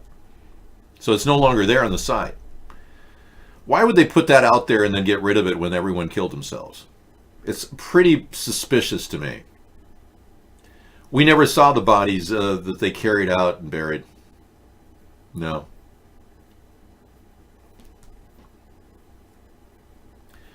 Well, the Roman papacy centered in the city that rules all the nations of the earth, but there are other places like Malta that have greater control over the planet. Malta is a very powerful area where many of the elitists hide. It's not the Roman Vatican. We got another possible story, left and right on Truth Tuesday, but most of all, 9/11 was a cover-up. Now, let's close with the argument that 9/11 was a cover-up simply because we have a couple of major glaring examples of covering up 9/11. Now, the 9/11 inquiry did not include any of the 80 camera angles that were next to the Pentagon.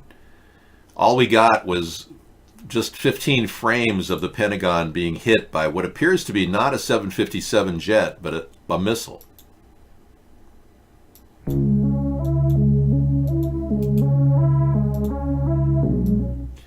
Now, this is pictures of the actual the 15 frames that the FBI revealed.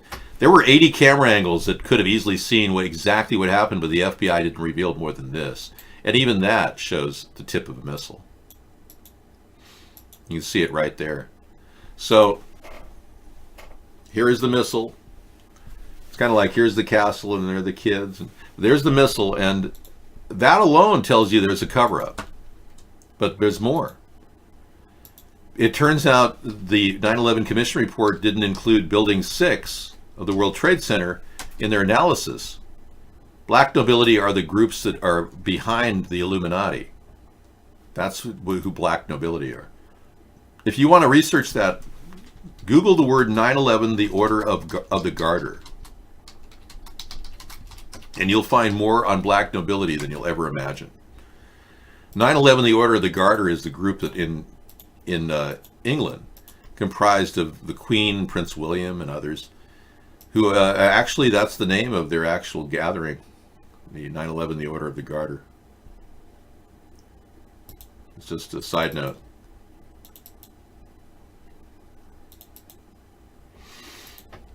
But I don't think that alone would be evidence that these people were indeed organizing to attack our country. I don't know if they did anything on 9/11. But anyway, let me show you Trade Center Building 6 as we're closing down on the final minutes of our show. There's Building 6, which was clearly hit by a massive bomb. Yet the 9/11 Commission report didn't include any bombs whatsoever. They didn't even include the theory of demolition. They simply said that these planes hit the towers and they knocked down, and there was a fire under Building 7, and Building 7 then burned down from the fire. Right. There's been over 1,000 architects who've signed off saying that's impossible. The buildings were not made to burn down like that. In fact, they were made to withstand a 707 jet, almost the size of a 757. But moving on, Building 6 wasn't even mentioned in the first report. And the most important thing about these cover-ups is they don't want to investigate anymore. We still haven't found the 17 or 18 Saudi Arabians that allegedly perpetrated these things. And we only found their names because of a perfectly placed passport at the base of a pile of rubble that had been literally turned to dust. Yeah. So that was an obvious fake lead that led to the 18 Saudi Arabians. Okay, so that being the case, 9/11 was a cover-up. Fast forward, the guy that signed the 9/11 Commission report into law was one of the signatures, was the director of the FBI, and he signed off on all of this investigation. So he signed off on lack of information on the Pentagon attack, and this is the guy we now know as Robert Mueller, the very same person we're waiting for a response after 2 years about the Russian collusion project. I seriously doubt Robert Mueller is going to come up with anything negative about Trump, because Robert Mueller works for the Zionists. He is run by the Zionists, the very same people that probably perpetrated and covered up the 9/11 attack. The people that run the Zionists are black nobility. We want to arrest that guy, Lot Lizard, but we don't have enough support among the law enforcement to do that. Yeah, so we're just keeping everything. We're keeping a log of all the attacks and everything. I have videotapes of all his slander and libel. I'll be prosecuting him later. Yeah, the Jesuits control both sides, and they even control the Russian oligarchs through an agreement with the Church of Russia, the Orthodox Russian Church. The Greek Orthodox Russian Church has an agreement with the Vatican.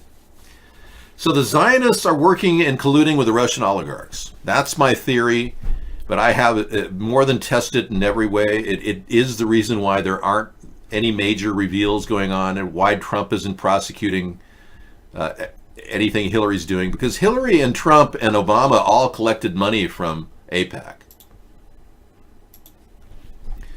And they take money from AIPAC all the time. AIPAC is working, the American-Israeli Public Affairs Committee is funneling money into all the candidates. That's what the Zionist aspect is.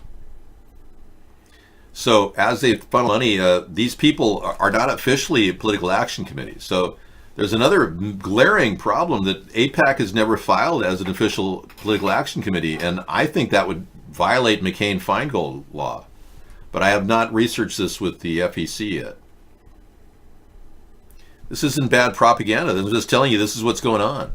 If you're wondering why the world is so screwed up, guess 765? It's because Zionists have gone beyond creating a state of Israel. They now want to control the world. It's that simple. The very people that created Israel are the very people who are powering up the top 13 families of the world that are trying to gain a new world order. This is not some spreading of a lot of BS propaganda. This is what's happening. We are truly being led down a road to ruin by a group of people who literally don't even see a purpose for us. That they're so wealthy they could care less about human beings, and they believe that they'll replace us with robots anytime soon. No, Jewish people are not the bad guys here. The bad guys have the name Nazi on the back end of their name. Now here's an Ashkenazi named Jacob Rothschild, who I just pretended to be, talking about the origin of Israel. And this will be a wrap up for the show, and we'll be signing off at this point. But you can listen to the Jacob Rothschild statement that they themselves created Israel. So once they created Israel, they want more. They want total world domination. His Majesty's government view with favour the establishment of Palestine as a national home for the Jewish people, and will use their best endeavours to facilitate the achievement of this object, it being clearly understood that nothing shall be done which may prejudice the civil and religious rights of existing non-Jewish communities in Palestine, or the rights and political status enjoyed by Jews in any other country. I should be grateful if you would bring this declaration to the knowledge of the Zionist Federation. Yours, Arthur Balfour. And here it is, the Balfour Declaration. What do you feel when you see it here?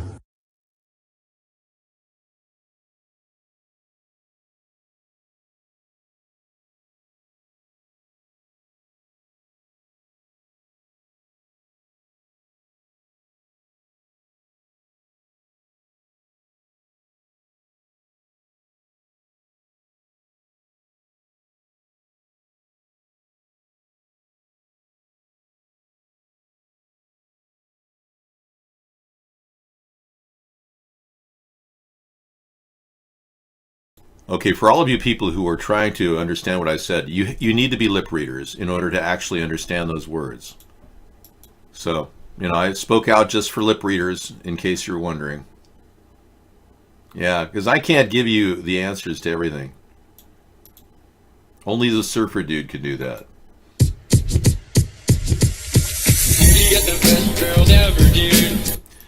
But I can't play that right now. I'm going to have to play it later. All right, so we're going to sign off, and thank you for coming in to Truth Tuesday. You can assess everything from here, whether it's true or not, but I believe that Zionism is the primary problem that rose out of the I guess it's the early, late 1800s was the origin of Zionism.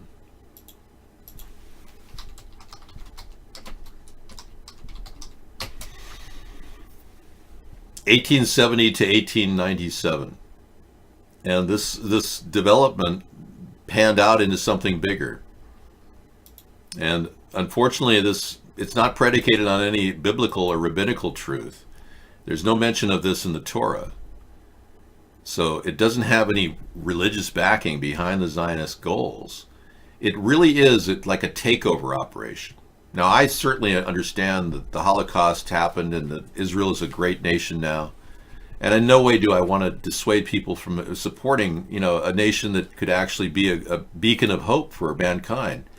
But we've got some major problems with Israel. They're killing innocent Palestinians. They're the last apartheid state in the world.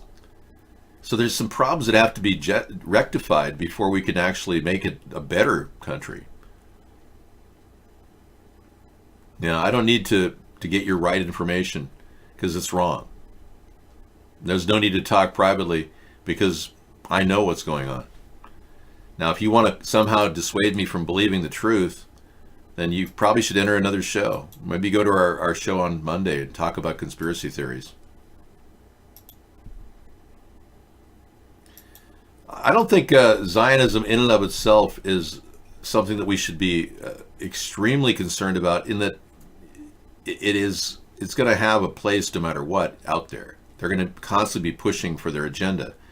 The question is, do we want them to control the pathway America takes at this point in history? They already have their hooks and talons deep into our government, and they're not about to let those go at any time soon. So we're not going to be able to destroy them. That's my point. We just have to reduce them to a seat at the table. Simply because they themselves don't even know where the direction they're taking us. They're actually relying on AI to give them answers. So what are we seeing? The 5G network being developed everywhere, and this ultimate goal of zapping the entire human race. That can't be good. Not even for them. So I think they put a little too much trust in AI, and these people who think they're ruling the world are relying on AI to make decisions, and AI doesn't give a crap about humanity. AI would rather see humans destroyed because they're a waste of space. So humans are ultimately going to become eliminated if we allow AI and the dominant elitist controlled AI systems to take over the world. I think we're right at that brink point. Because if they put wiring in cell phone systems and 5G networks like this, they will turn this entire face of the earth into a microwave oven, and all they'd have to do is flip the switch and terminate the entire population of humans. Are we going to let them happen, get that development? Are we going to let them build this infrastructure without contest? Trump is going forward with 5G like it was no tomorrow. He wants to build 5G like nothing. And there's been no long-term studies done on the human effects that in America. They've been done all around the world, and it shows cancer-producing radio frequencies, deaths of creatures, animals around the masts of 5G masts. There was a death of 297 birds in the Netherlands recently near The Hague. They activated a mast and 300 birds dropped from the sky. Yeah, so I'm trying to get out of here and I can't. So tomorrow night we'll come up with all kinds of new ways to fix problems in our economy. We've got a lot of budgetary problems developing under Trump. He is wasting money left and right. Talk about that. I want to make a quick video that, is a... Yeah, so we're making a quick video.